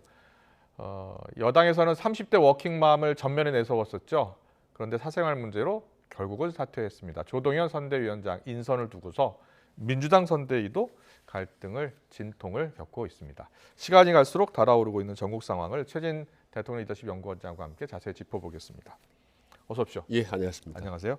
자, 윤석열 후보가 이준석 대표를 만나러 간다고 합니다. 저희 취재 기자가 이야기를 해줬는데 만날 것 같습니까? 만날 수 있을 것 같습니까? 뭐 당장은 모르지만 만날 수밖에 없을 거라고 봅니다. 왜냐하면 지금처럼 만나지 않고 계속 극한 갈등, 대립을 보면 양쪽 다 치명타를 맞기 때문에 시기 문제지 어떤 형태로든지 만나기는 만날 것 같습니다. 오늘 만나지 않더라도 시기 문제지 곧 만날 거다. 예, 그렇습니다. 예. 그런데 보니까 윤석열 후보가 그동안하고 좀 달라졌어요. 왜냐하면 며칠 전까지만 해도 별로 뭐 리프레시하러 간 것 같다 뭐 이러면서 기다려 보겠다라고 했는데 이렇게 적극적으로 나선 것은 아무래도 최근 지지율 영향이 크겠죠? 영향이 있죠. 네. 지금 이준석 대표가 나흘째 자맹 정치를 하고 있는데 그래도 윤석열 후보가 이제 좀 당분간은 리프레시 재충전하도록 놔둡시다. 네. 무리하게 내가 압박하지 않겠습니다라고 얘기를 했다가 서둘러서 지금 최근 들어 만나고 싶다라고 얘기를 하지 않습니까? 네. 왜 그렇게 했습니까? 자명을 한 줄 알았던 이준석 대표가 외곽 때리기를 하기 시작하는 거예요. 밖에서 장외 정치를 하기 시작하는 겁니다.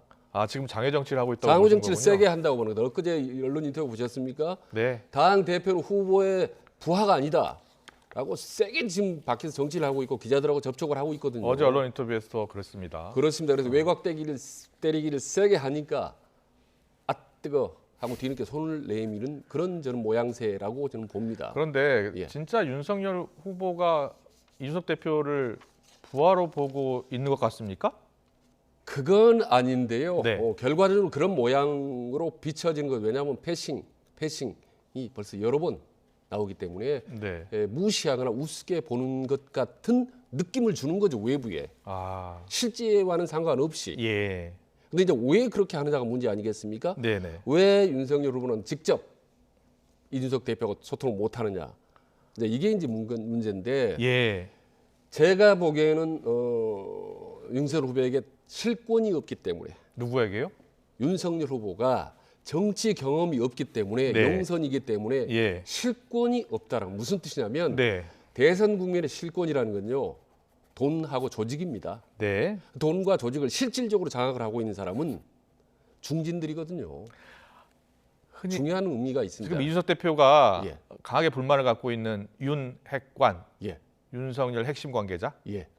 그렇군요. 예. 그렇습니다. 그러니까 윤핵관이 지금 이름이 벌써 한 3명 정도는 거론되고 있는데 네. 뒤에도 한 줄 더 붙였어요. 이준석 대표가. 여러 명이라고. 그렇습니다. 왜? 여러 예. 명입니다. 그래서 쉽게 감당을 하기가 쉽지 않죠. 인정합니다. 알겠습니다. 그래서 이준석 대표가 오늘 또 기자들과 만나서 예. 윤석열 후보가 만난다고 하는데 왜 안 만나느냐 예. 이렇게 이야기를 했더니 예. 그러면 내가 그 이유를 이야기하겠다라고 하면서 예. 의제를 사전 조율하자고 그랬대요. 예. 예. 모 측근이. 예. 그런데 네. 당대표하고 후보가 만나는데 의제를 사전 조율할 필요가 있나요? 그러니까 과거 같으면 대표 후보가 허심탄회하게 언제든 그렇죠. 만나서 예. 딜을 하죠. 주고받고 이렇게 합시다 저렇게 합시다. 큰 그림을 그리는데 아쉽게도 윤석열 후보는 정치 경험이 많지 않다 보니까 예. 여러 개 당이나 이슈에 대해 정확히 파악하고 못하고 있다고 우려를 하는 중진들 입장에서는 뭔가 윤석열 후보를 도와주려고 네. 하는 부분이 분명히 있죠. 예. 어디로 튈지 모르고 어떻게 또 실현을 할지 모르기 때문에 중진들은 걱정이 되는 거죠. 그래서 사전에 의지를 조율하면 네.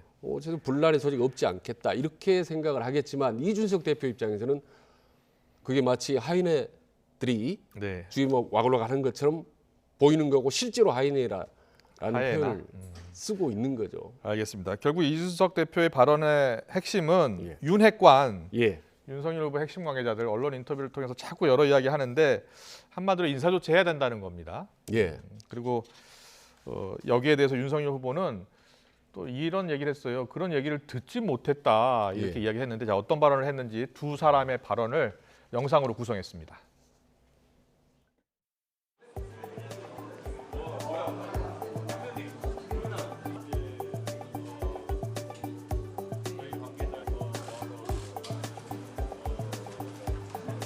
지금 있는 윤핵관을 걷어내도 또 누군가가 호강호위할 수 있기 때문에 저는 근본적으로 원인부터 차단하는 것이 중요하다. 당 대표와 후보가 허심탄회하게 대화하는 것 자체가 막혀 있고 사전 조율을 통해 가지고 뭔가 외교 문서 서로 날인하듯이 해야 된다고 하는 것은 앞으로 선거에서 이래 가지고는 가망이 없습니다.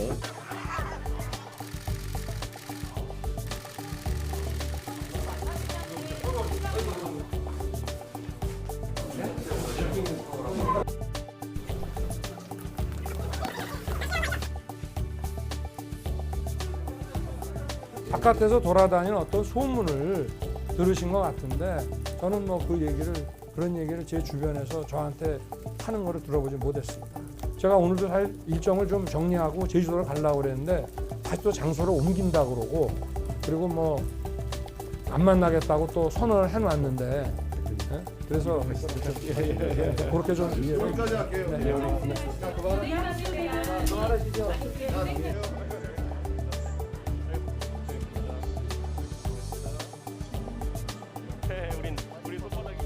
제가 간다 안 간다의 문제 때문에 그게 늦춰진다는 거는 더 이해하기 어려운 것이, 제가 안 가는 것 때문에 진짜 늦춰질 수가 있다고 한다면은 저한테 그런 얘기라도 들어오겠죠.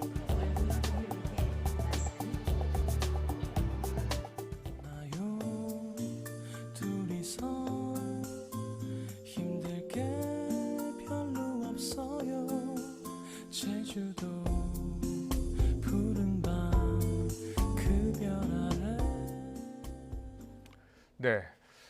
자, 지금 이준석 후보는 계속해서 윤핵관을 이야기하는데 윤석열 후보는 모르겠다는 겁니다. 그런데 진짜 윤석열 후보가 윤핵관이 누군지 모를까요?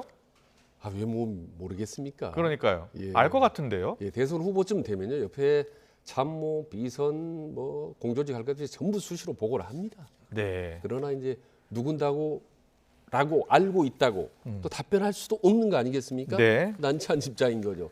그런 상황을 충분히 아는 이준석 대표는 그걸 자꾸 공격을 이제 우회적으로 하는 거죠. 보니까 제주도에서 호남으로서 전국으로 충청도에서 빙 전국 대한민국을 한번 돌면서 계속 지금 외곽에서 세게 지금 잽을 날리고 있는 거죠. 네. 그러니까 상당히 참 나이는 젊은 대표지만 노련한 정치를 하고 있다. 그렇게 보십니까? 예, 그렇게 봅니다. 예. 그런데요, 윤석열 후보가 마음이 급해진 이유는 조금 이따가 지지율도 이야기하겠습니다만 다음 주 월요일 선대위 공식 출범식이에요. 공식 출범식에 당 대표가 안 올 수도 있잖아요. 지금 상황이 마음이 좀 급해진 것 같거든요. 예. 저는 뭐 뚜렷한 정보는 없지만은 결국은 함께 하지 않을까라고 예상을 합니다. 지금 오늘 금요일이니까 토요일, 일요일 사이에 어떻게든 만나고 지금 왜냐하면 이준석 대표 불만이 나는 당신 부하 아니다. 그리고 주변에 있는 뭐 윤핵관 때문에 못 해먹겠다라는 거 아니겠습니까? 그런 부분은 적절히 의견 수렴해서 저런 모양새를 갖추면은 함께 하지 않을까. 선대위가 공식적으로 출범하는데 당 대표가 없다? 이런 모습은 이준석 대표나 후보나 아주 두 사람한테 다 치명적이기 때문에 어떤 형태든지 봉합이 이루어질 거라고 봅니다. 네, 봉합을 예상하셨는데 보니까 이준석 대표가 윤핵관만 문제가 아니다 이렇게 이야기를 해요. 뭐라고 얘기하냐면 윤핵관을 걷어내도 또 나올 것이다. 자신은 윤석열 후보가 당내 인사와 소통하는 방식부터 바꿔야 한다 이렇게 이야기하더라고요. 그러니까 직접 소통하거나 윤핵관을 통해서 소통하면 안 된다는 거예요. 근데 이걸 윤 후보가 받아들일지 여부가 궁금하거든요. 그 정도는 받아들일 거라고 봅니다. 그래서 직접 소통이 이루어지고 다만 윤핵관은 여전히 있기 때문에 윤석열 주변에서 이제 코칭을 하고 또 사안에 따라서 다시 또 코칭을 하고 할 거기 때문에 그 윤핵관의 그림자는 지워지지 않는 거죠. 직접 소통하는 모양새만 같지만 지금 윤핵관 언론에서 많이 알려졌잖아요. 한 3명, 뭐 4명까지 나오고 있는데 과연 윤 후보가 이준석 대표의 말을 듣고 인사 조치 할까요? 저는 못할 거라고 봅니다. 그럼 어떻게 갈등이 봉합될 수 그러니까 약간 뒤쪽으로 좀 물러나는 거고 소통하는 기회를 주는 거죠.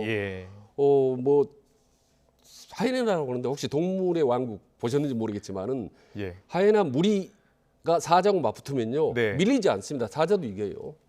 그 정도로 하이에나의 전투력이라든지 이런 거 악력이라는 게 강력하기 때문에 쉽게 우습게 볼 건 아닙니다. 윤핵관의 정치력이 지금 당 중진 의원들 아니겠습니까?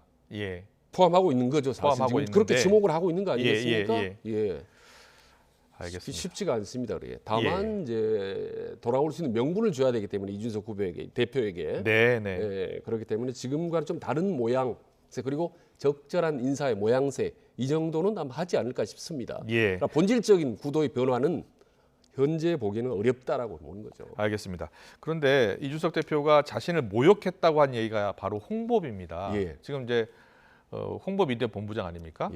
그런데 그 홍보비를 뭐 주무르기 위해서 그랬다라고 이제 윤핵관, 윤석열 핵심 관계자가 이야기한 것에 대해서 모욕이라고 느낀 거예요. 근데 사람들이 궁금한 게 그 실제로 홍보비가 대선을 앞두고요.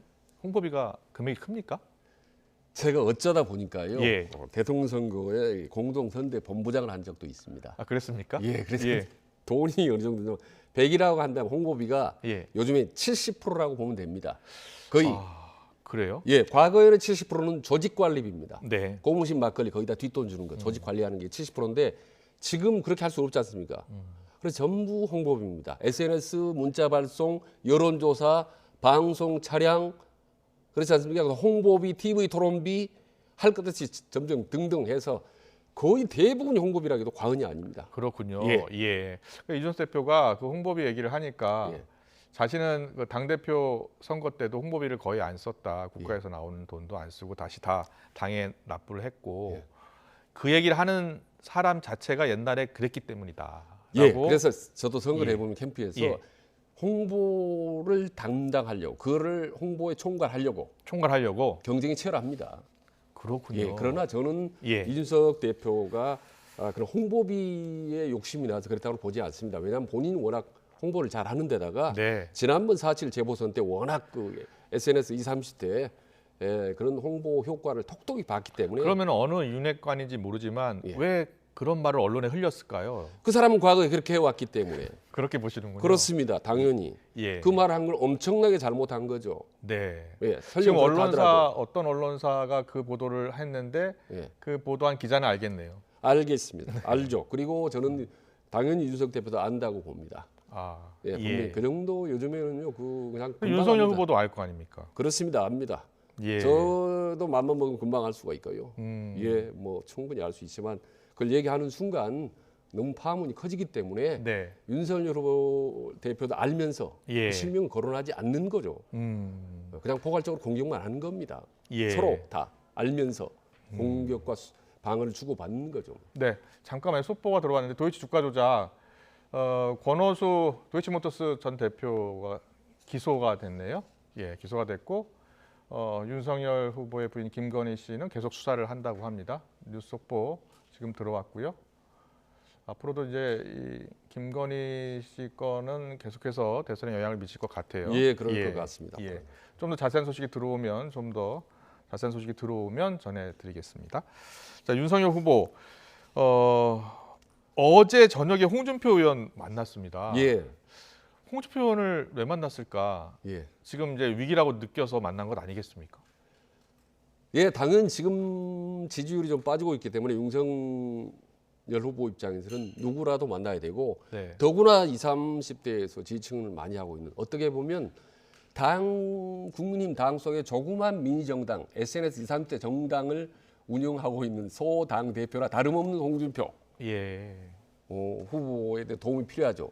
홍준표 후보 입장에서도 지금쯤은 네. 만나는 것이 낫겠다고 생각이죠. 아, 그런 지금까지도 안 만나면은 그런 계속 판단을 했군요. 예, 네. 딴지건너로 비판을 받았기 때문에 지금이 타이밍상 만나는 것이 나쁘지 않다라고 저는 정부적 판단을 했다고 봅니다. 그렇다면 어떤 충고를 했는지가 되게 관심이잖아요. 예. 과연 윤석열 후보에게 어떤 조언을 했을까? 이런 표현이 있더라고요. 세 가지는 알아들었을 것 예. 이렇게 얘기했어요. 근데 예. 그 세 가지가 뭔지는 아직 몰라요. 그런데 어떤 문답 코너에서 이준석이 없으면 대선 필패한다. 그리고 이수정 교수 쳐내야 한다. 내부 하이에나를 색출해야 한다. 윤핵관이겠죠. 예. 이 정도 조언을 해주는 게 낫지 않겠습니까? 거르치란 질문에 얘기한 겁니다. 세 가지는 알아들었을 것. 예. 이 이야기를 진짜 해줬을 것 같아요. 어때요? 아마 어떤 정도로 해줬을 가능성이 높고요. 네. 근데 중요한 건 그건 받아들일 수 있겠느냐 윤석열 후보가 이거 아니겠습니까? 네. 저는 안 받아들이고 못 받을 거라고 봅니다. 아. 지금 이준석 끌어안기 정도는 뭐 아까 말씀드렸도 자연스럽게 어떤 형태로 할 수 있지만 네. 이수정 네. 범죄심리학과 범죄심리학과 교수님을 애써 영입을 했는데 그걸 다시 내친다? 네. 특별한 계기나 명분 없이 이건 어렵다고 보는 거고 그다음에 뭐 하이나 색출해서 라고 지금 얘기했지 않습니까? 내부 하이나 네. 저거 어렵죠. 아까 조금 전에 말씀드렸죠. 약간의 모양새를 거둘 수 있을지 모르지만 예. 왜냐하면요. 지금 길게는 뭐 6개월 이상 선거가 지속되면서 윤석열 후보 주변에 이미 일정한 뭐랄까 친위 부대, 개파 비슷하게 이게 굳어져 있는 상태입니다. 네. 이걸 싹 도려내 제거하는 것 어렵습니다. 사실은 그게 권력의 법칙이고 대선의 법칙입니다. 저건 무조건 떨어져서 제거해라 이거죠. 네. 현실적으로 불가능합니다. 아. 그래서 적절하게 타협하고 딜을 하는 게 필요하죠. 특히 중진들한테 미루지 말고 예. 윤석열 후보가 좀 더 앞장서서 적극적으로 그분은 중진들과의 관계나 소통이나 이런 관계들을 무마하고 타협하고 하는 노력이 필요한 거죠. 네. 알겠습니다. 과연 이재명 후보가 아니, 윤석열 후보가 어떤 선택을 할지 지켜보겠습니다.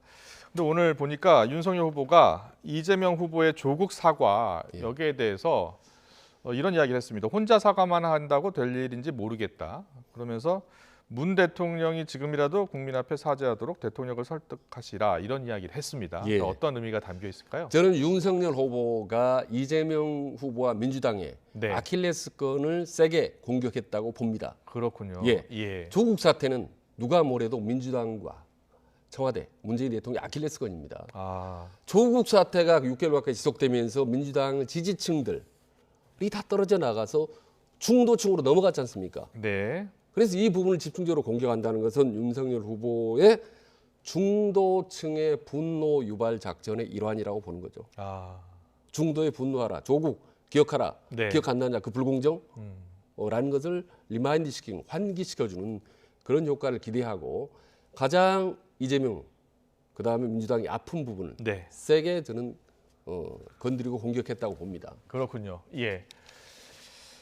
이재명 후보의 조국 사태 사과에 대해서 좀 흥분한 분이 계십니다. 추미애 전 장관입니다. 추미애 전 장관. 정치권의 공공의 적이 아니라면서 공개적으로 이제 이 후보를 저격한 거예요. 과거에 이제 명추연대 얘기 나올 정도로 두 사람이 상당히 친했잖아요. 근데 왜 이런 말을 했을까요? 우선 이재명 후보가요, 그 조국 추미애와 선긋기를 하고 있는 겁니다. 차별화를 하고 있는 겁니다. 그럼 이게 표에 도움이 되느냐? 거기 이제 반발한 거 아니겠습니까? 추미애 전 장관이? 그렇습니다. 근데 저는 이게 결론적으로 말씀드리면 표심에 도움이 된다고 보는 거죠. 친문 강성 지지층의 이탈은 없을 겁니다. 퇴로가 없거든요. 친문 강성 지지 어차피 이재명 지지할 수밖에 없습니다. 그렇군요. 문제는 중도층인데 중도층 끌어들이기 위해서는 이재명 후보 입장에서는 차별화를 할 수밖에 없죠. 추미애와 조국과 차별화. 앞으로 더 강도 높게 이어질 가능성이 저는 있다고 봅니다. 알겠습니다. 더불어민주당 이야기로 넘어가겠습니다. 지금 더불어민주당 최근에요 보면 지지율도 좀 오르고 있고 이재명 후보 지지율도 반등을 하고 있습니다. 그런데 선대위에서 지금 문제가 하나 불거졌습니다.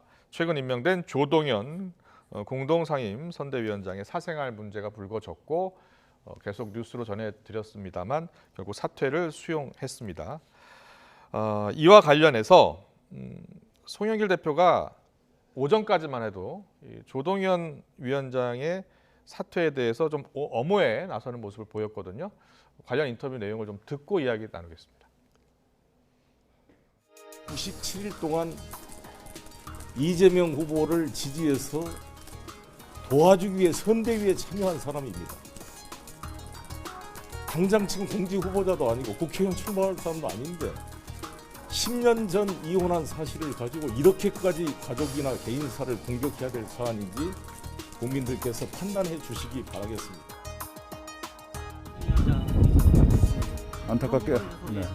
안타깝게 생각합니다. 좀 더 신중하게 국민들께 염려를 드리지 않도록 잘 해주길 바랍니다.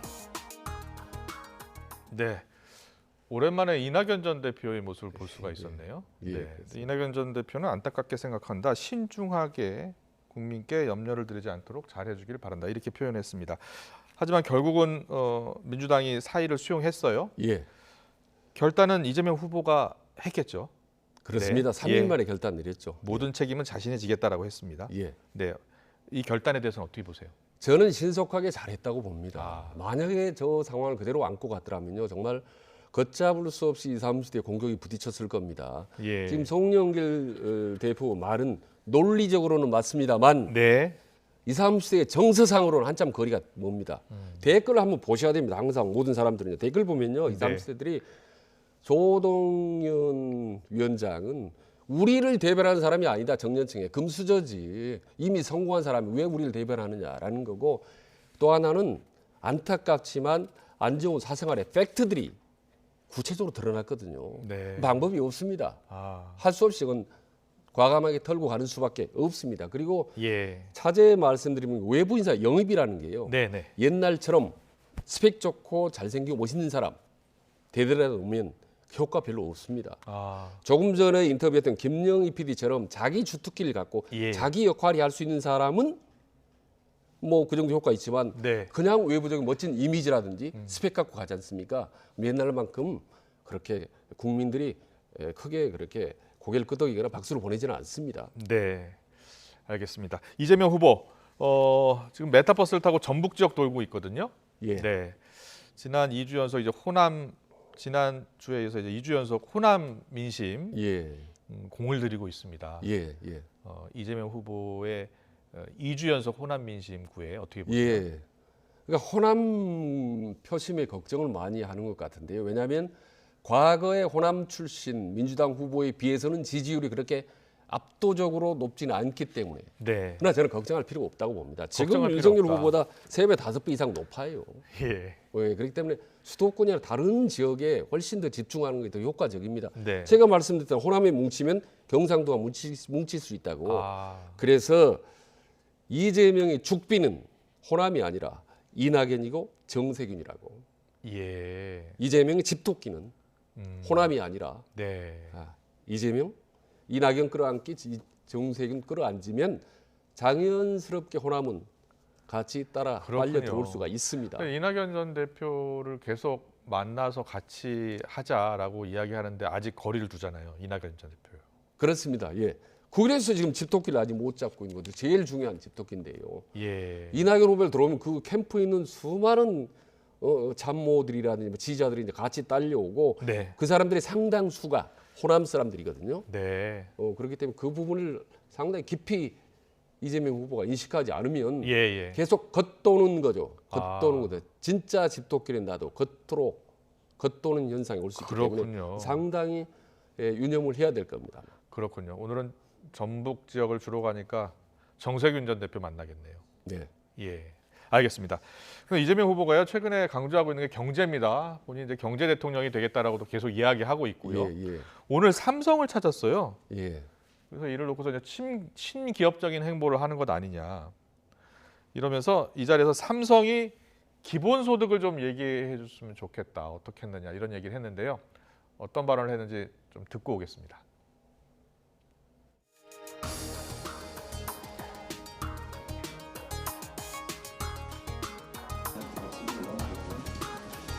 친기업과 친노동이 양립 불가능한 게 아니다. 사실은 가장 친노동, 친기업적인 게 가장 친경제적이다. 제가 아까 오면서 농담으로 금성이나 이런 데서 기본소득 얘기도 좀 해보는 게 어떻겠냐라고 말씀드렸어요. 제가 사실 이재명 부회장님한테 그 얘기했어요. 미국의 그 글로벌 디지털 기업, 뭐 일론 머스크도 그렇고, 빌 게이츠도 그렇고, 마크 저커버그도 그렇고, 이 사람들이 기본소득 제도를 도입하자고 하지 않습니까? 나중에 결국 시장이 고갈될 걱정을 할 수밖에 없는 거죠. 그럼 시장이 더 죽는 거죠. 인공지능에 의한 일자리 감소에 대비해야 될 시대의 하나의 대책으로.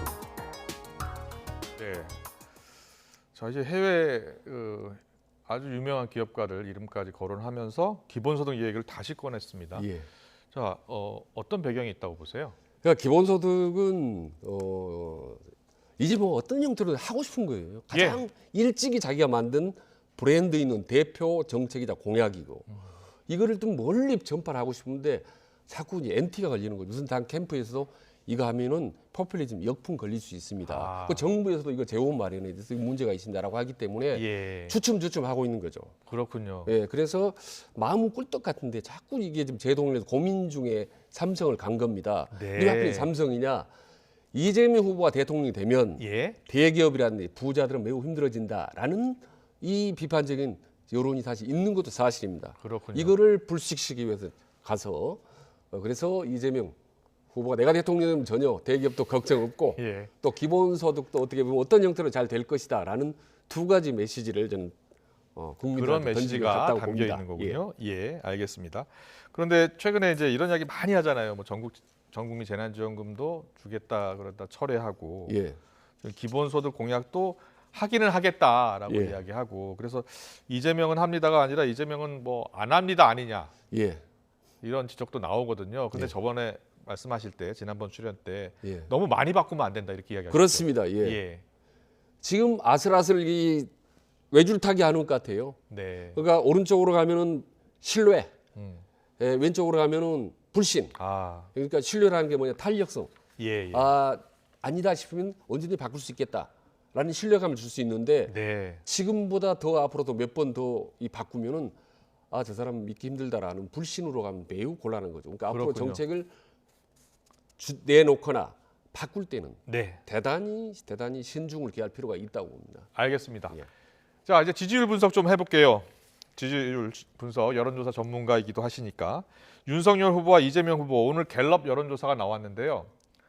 지지율이 똑같게 나왔습니다. 36%. 그런데 지지율이 보름 전 지지율보다 윤석열 후보 같은 경우에는 6%포인트 빠졌고요. 그리고 이재명 후보는 5%포인트 올랐습니다. 36대 36.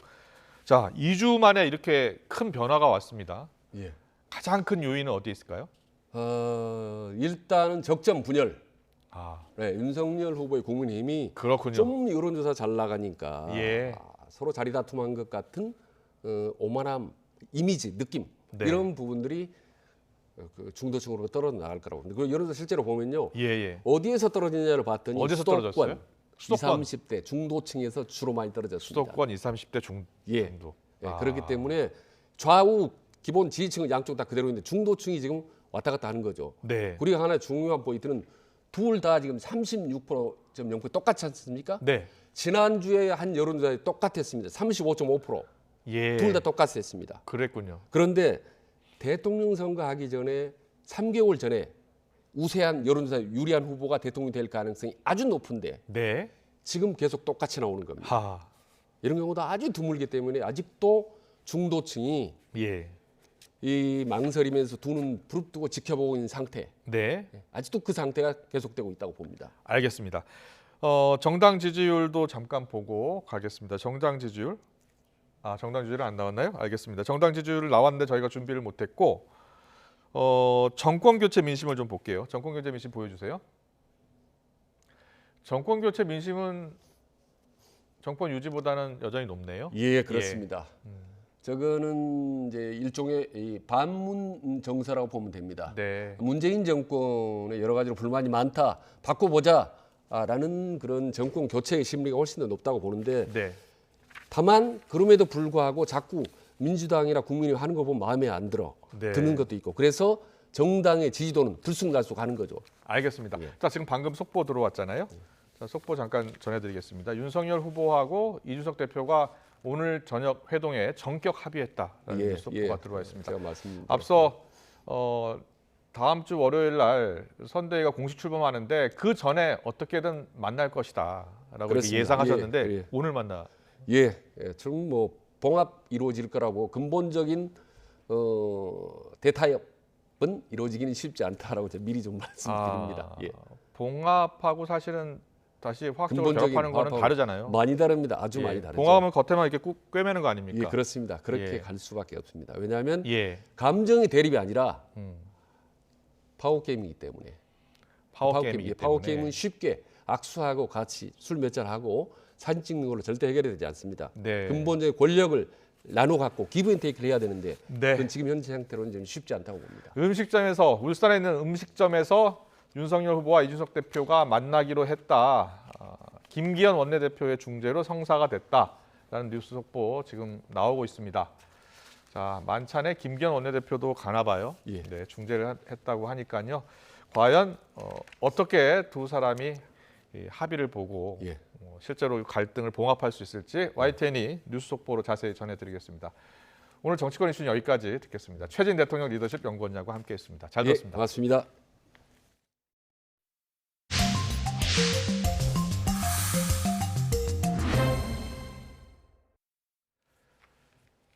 또 어린이집에서 아동학대 사건이 났습니다. 이번엔 경기도 파주에 있는 어린이집입니다.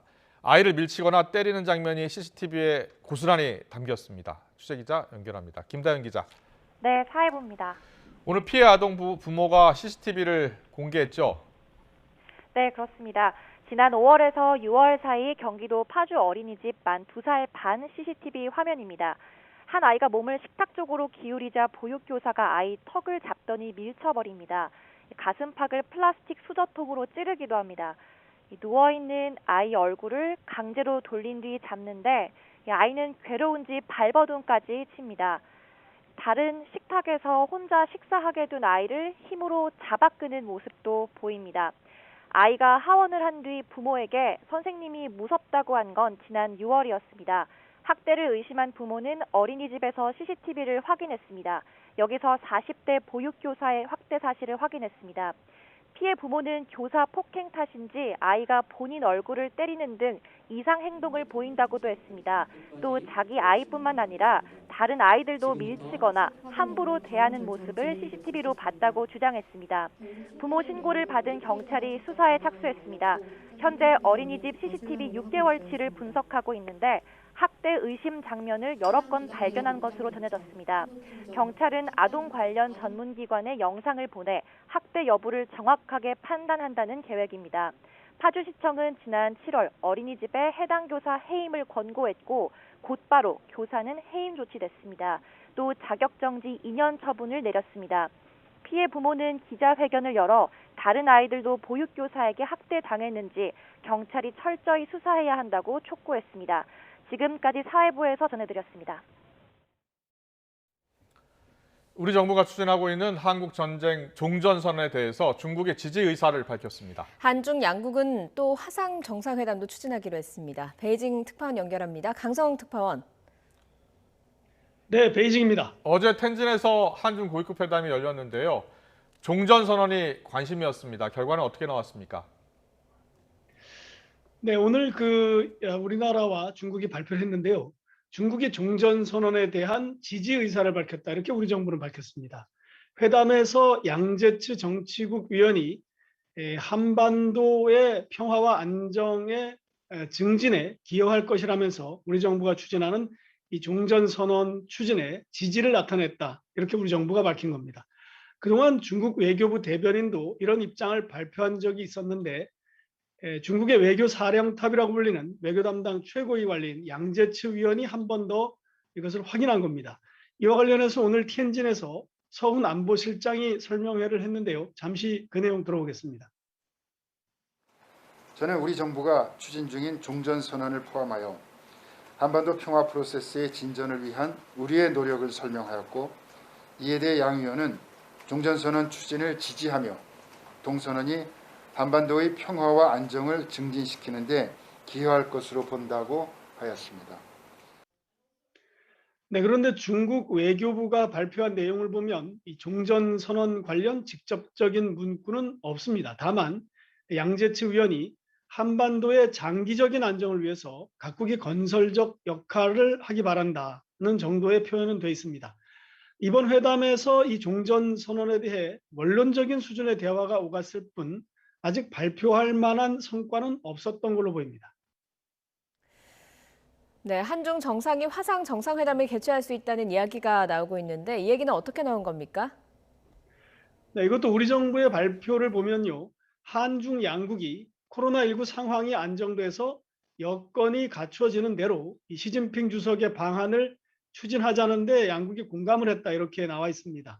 양국은 또 시진핑 주석의 한국 답방 이전이라도 정상 간에 필요한 소통은 추진해 나가기로 했다라고 밝혔습니다.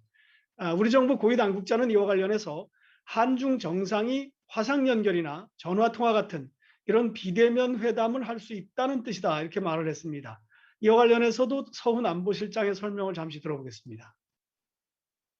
시진핑 주석의 방한 추진과 관련해서는 양측은 코로나19 상황이 안정되어 제반 여건이 갖추어지는 대로 추진해 나가자는 공감대를 다시 한번 확인했습니다. 네, 이와 관련해서 중국 외교부 발표를 좀 자세히 보면요. 양제츠 위원은 정상회담을 포함하는 뜻의 이 한중 간의 고위급 교류를 강화하자 이렇게 합의를 했다고 말을 했습니다. 요소 문제와 관련해서 우리 정부는 양제츠 위원이 한중 간의 원자재의 원활한 수급을 위해서 노력하겠다 이런 말을 했다고 밝혔습니다. 이와 관련해서 중국 외교부는 양재치 의원이 이 반도체 확보를 염두에 둔 듯한 발언인데요. 공급망의 보장을 위해서 상호 노력하자고 강조를 했다. 이렇게 발표를 했습니다. 지금까지 베이징에서 YTN 강송우입니다. 한미 군 당국이 내년 후반기에 실시하기로 합의한 전시작전 통제권 전환 평가 절차를 조기 시행하는 방안을 논의할 것으로 보입니다. 국방부 관계자는 전작권 전환의 2단계 검증 절차인 미래연합 사령부 완전 운용 능력 FOC 평가와 관련해서 어제 문재인 대통령과 오스틴 미 국방장관이 조기 실시 가능성에 대해서 논의했다고 말했습니다. 또 이에 따라 한미 군사당국 간의 협의가 있을 예정이라고 언급했는데 오스틴 장관은 문 대통령을 예방한 자리에서 전반기 훈련 때 시행하는 방안에 대해서도 긍정적으로 검토하기로 한 것으로 알려졌습니다.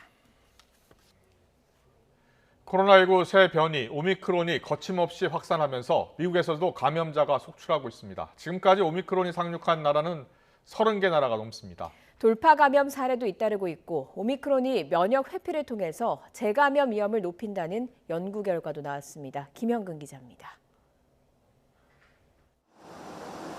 미국에서는 코로나19 새 변이인 오미크론 확진자가 속출하며 확산 조짐을 보이고 있습니다.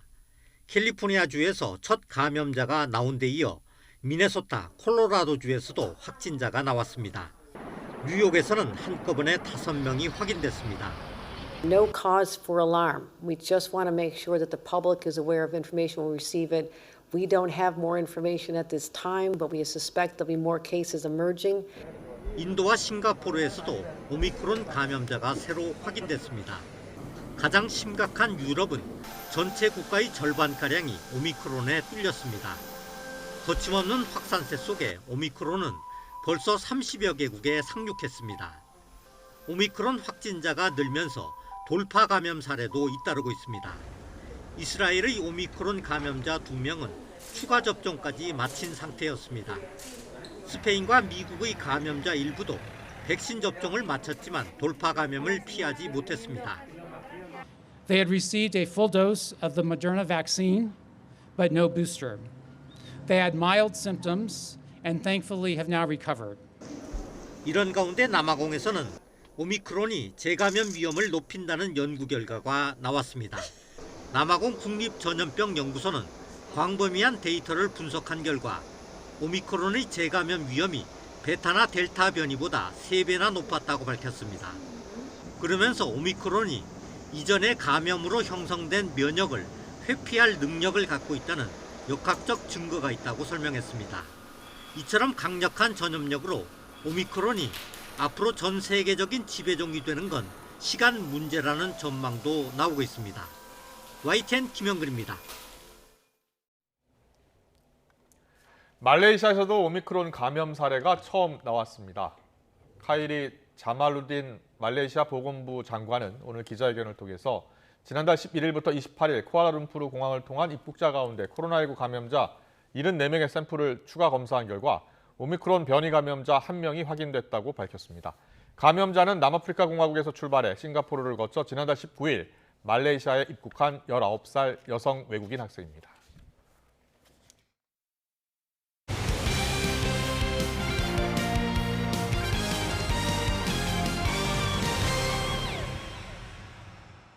여자 배구 감독들이 기업은행 김산희 감독 대행과 악수 거부를 선언한 가운데 김산희 대행이 돌연 사퇴를 선언했습니다. 배구계를 혼란에 빠뜨린 기업은행 사태가 진정될 수 있을지 우려는 여전합니다. 이지은 기자입니다. 김산희 기업은행 감독 대행이 눈물을 흘리며 사퇴를 발표했습니다. 김 대행은 도로공사와의 경기를 마지막으로 팀을 떠나겠다고 밝히고 본인의 선택이며 이번 사태에 책임이 있다고 덧붙였습니다. 팀을 이탈했다 돌아와 승격된 김 대행은 서남원 정 감독의 폭언을 주장해 논란을 일으켰습니다. 모든 선수와 모든 스태프들 앞에서 저에게 화를 내시면서 네가 책임지고 나가라. 그리고 정말 생각지 못한 입에 담을 수도 없는 모욕과 서 정 감독은 즉각 반박했고 여자 배구 감독들은 항의의 뜻으로 악수 거부에 나섰습니다. GS 칼텍스 차상현 감독이 김 대행을 외면한 것을 시작으로 다른 감독들도 악수를 거부하겠다는 뜻을 밝혔습니다. 이날 만난 한국도로공사 김종민 감독 역시 김대행과 악수를 하지 않았습니다. 배구계와 팬들의 싸늘한 여론 속에 김산희 대행은 결국 자리를 내려놓게 됐습니다. 무단 이탈로 기업은행 사태의 시발점이 된 조송화에 대한 상벌위원회는 시간이 필요하다는 변호인의 요청으로 연기됐습니다. YTN 이지은입니다. 올 시즌 미국 메이저리그에서 활약했던 양형종, 김광현 선수의 내년 시즌 거취에 야구 팬들의 관심이 쏠리고 있습니다. 국내 프로야구를 대표하는 두 왼손 투수가 과연 나란히 국내 무대로 돌아올까요? 김상익 기자가 전해드립니다. 미국에서 돌아오는 양현종은 올 시즌 9위로 추락한 기아 복귀가 확실시되고 있습니다. 어느 팀과도 협상은 가능하지만 지난해 연봉 23억 원과 보상 선수 지급을 감내할 만한 구단을 찾기가 현실적으로 어렵기 때문입니다. 기아 신임 단장과도 이미 만남을 가졌고 계약 기간과 금액에 대한 마지막 조율만 남은 것으로 관측됩니다. 비록 올해 메이저리그 성적표는 만족스럽지 않지만 기아는 프랜차이즈 스타의 자존심을 세워주겠다는 방침입니다. 양현종 선수의 중요성, 구단에서 생각하는 부분들 이런 것들 이야기하고 빠르게 또 계약해야 현종이도 빨리 운동을 전념할 수가 있어서 어느 정도 합의점을 찾는다고 하면 바로 발표해야겠죠. 세인트루이스와 계약 기간이 끝난 김광현의 거취는 다소 유동적입니다. 2년간 성적이 나쁘지 않아 왼손 선발 투수를 비교적 저렴한 가격에 붙잡고 싶은 메이저리그 구단들의 부름을 받을 가능성이 남아있기 때문입니다. 정영진 구단주의 유별난 야구 사랑 속에 올 시즌 6위였던 성적을 끌어올려야만 하는 SSG로선 김광현이 꼭 필요하지만 일단 지켜봐야만 하는 이유입니다. 여기에 메이저리그의 새로운 노사 협약을 둘러싼 갈등도 김광현의 거취 결정에 변수로 작용할 수 있습니다. 국내 야구 팬들께서 김광현 선수의 거취에 대해서 관심이 많으신 걸로 알고 있습니다만 저희 구단으로서는 지금 현재로서는 드릴 말씀이 없습니다. 2017년 기아 우승의 주역 양현종, 2018년 부활과 함께 SK를 우승으로 이끌었던 김광현. 국내 최고의 두 왼손 투수가 내년 시즌 서게 될 마운드는 어디가 될지 결정의 시간이 다가오고 있습니다. YTN 김사익입니다. 네, 메타버스 타고 지금 전북 지역 민심 탐방에 나섰죠. 민주당 이재명 대선 후보가 경선 경쟁자였던 정세균 전 국무총리와 만찬을 하면서 원팀 행보를 이어갑니다. 네, 지금 두 사람이 만나고 있는 것으로 전해지고 있는데요. 현장 연결하겠습니다. 잘 하고 계시지요.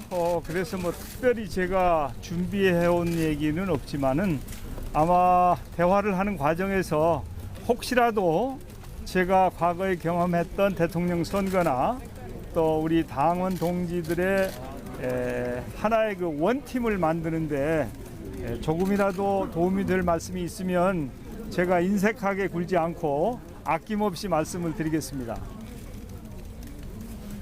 SKBA 전주방송의 박원기 기자인데요. 지금 말씀하셨던 원팀도 있었지만 여권 대통합 관련해서 여러 예전 여권 인사들의 그 적당 문제가 상당히 또 논란들을 가지고 있거든요. 그 부분들에 대해서는 어떻게 접근하실 건지. 아마 선대위 차원에서 잘 대응하시리라고 보고요. 혹시 그런 문제에 대해서도 우리 후보께서 저의 의견을 구하시면 저는 거침없이 말씀드리겠습니다. 이재명 대선 후보께서는 어떻게 접근하시겠습니까? 네, 오늘 말씀. 다 됐나요? 오늘은 우리 전 총리님만 말씀하실 타임입니다. 그래요, 네, 고맙습니다. 여러분들 추우신데 예, 자 우리 전주까지 이렇게 오시느라고 언론인 여러분들 수고하셨고 잘 보도해 주셔서 우리 이재명 후보가 골든 크로스를 아마 오늘을 통해서 만들 수 있도록 도와주시기 바랍니다. 감사합니다. 고맙습니다. 감사합니다. 감사합니다. 자, 팬플러 두 분 들어오세요.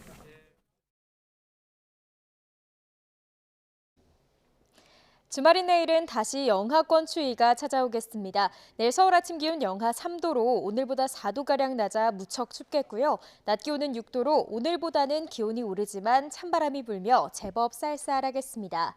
내일 내륙은 대체로 맑은 하늘이 펼쳐지겠습니다. 다만 충남 서해안과 호남 서해안, 제주도는 낮까지 5mm 미만의 비나 눈이 조금 내리겠고요. 제주 산간에는 1에서 3cm의 눈이 내려 쌓이겠습니다. 또 동해안은 수일째 대기가 무척 메말라 있습니다. 주말 산행 계획하신다면 화재 사고 없도록 각별히 주의해 주시기 바랍니다. 내일 아침 기온 오늘보다 2에서 5도가량 낮겠습니다. 내일 서울 아침 기온 영하 3도, 춘천은 영하 6도가 예상되고요. 낮 기온은 오늘과 비슷하거나 조금 높겠습니다. 내일 낮 기온 서울 6도, 대전 9도, 대구는 10도가 예상됩니다. 이번 추위는 휴일 낮부터 점차 풀리겠고 다음 주에는 비교적 포근한 겨울 날씨가 이어질 전망입니다. 지금까지 날씨 정보였습니다. 네, 이어서 저녁 종합 뉴스 이브닝 뉴스가 방송됩니다. 시청해주신 여러분 고맙습니다.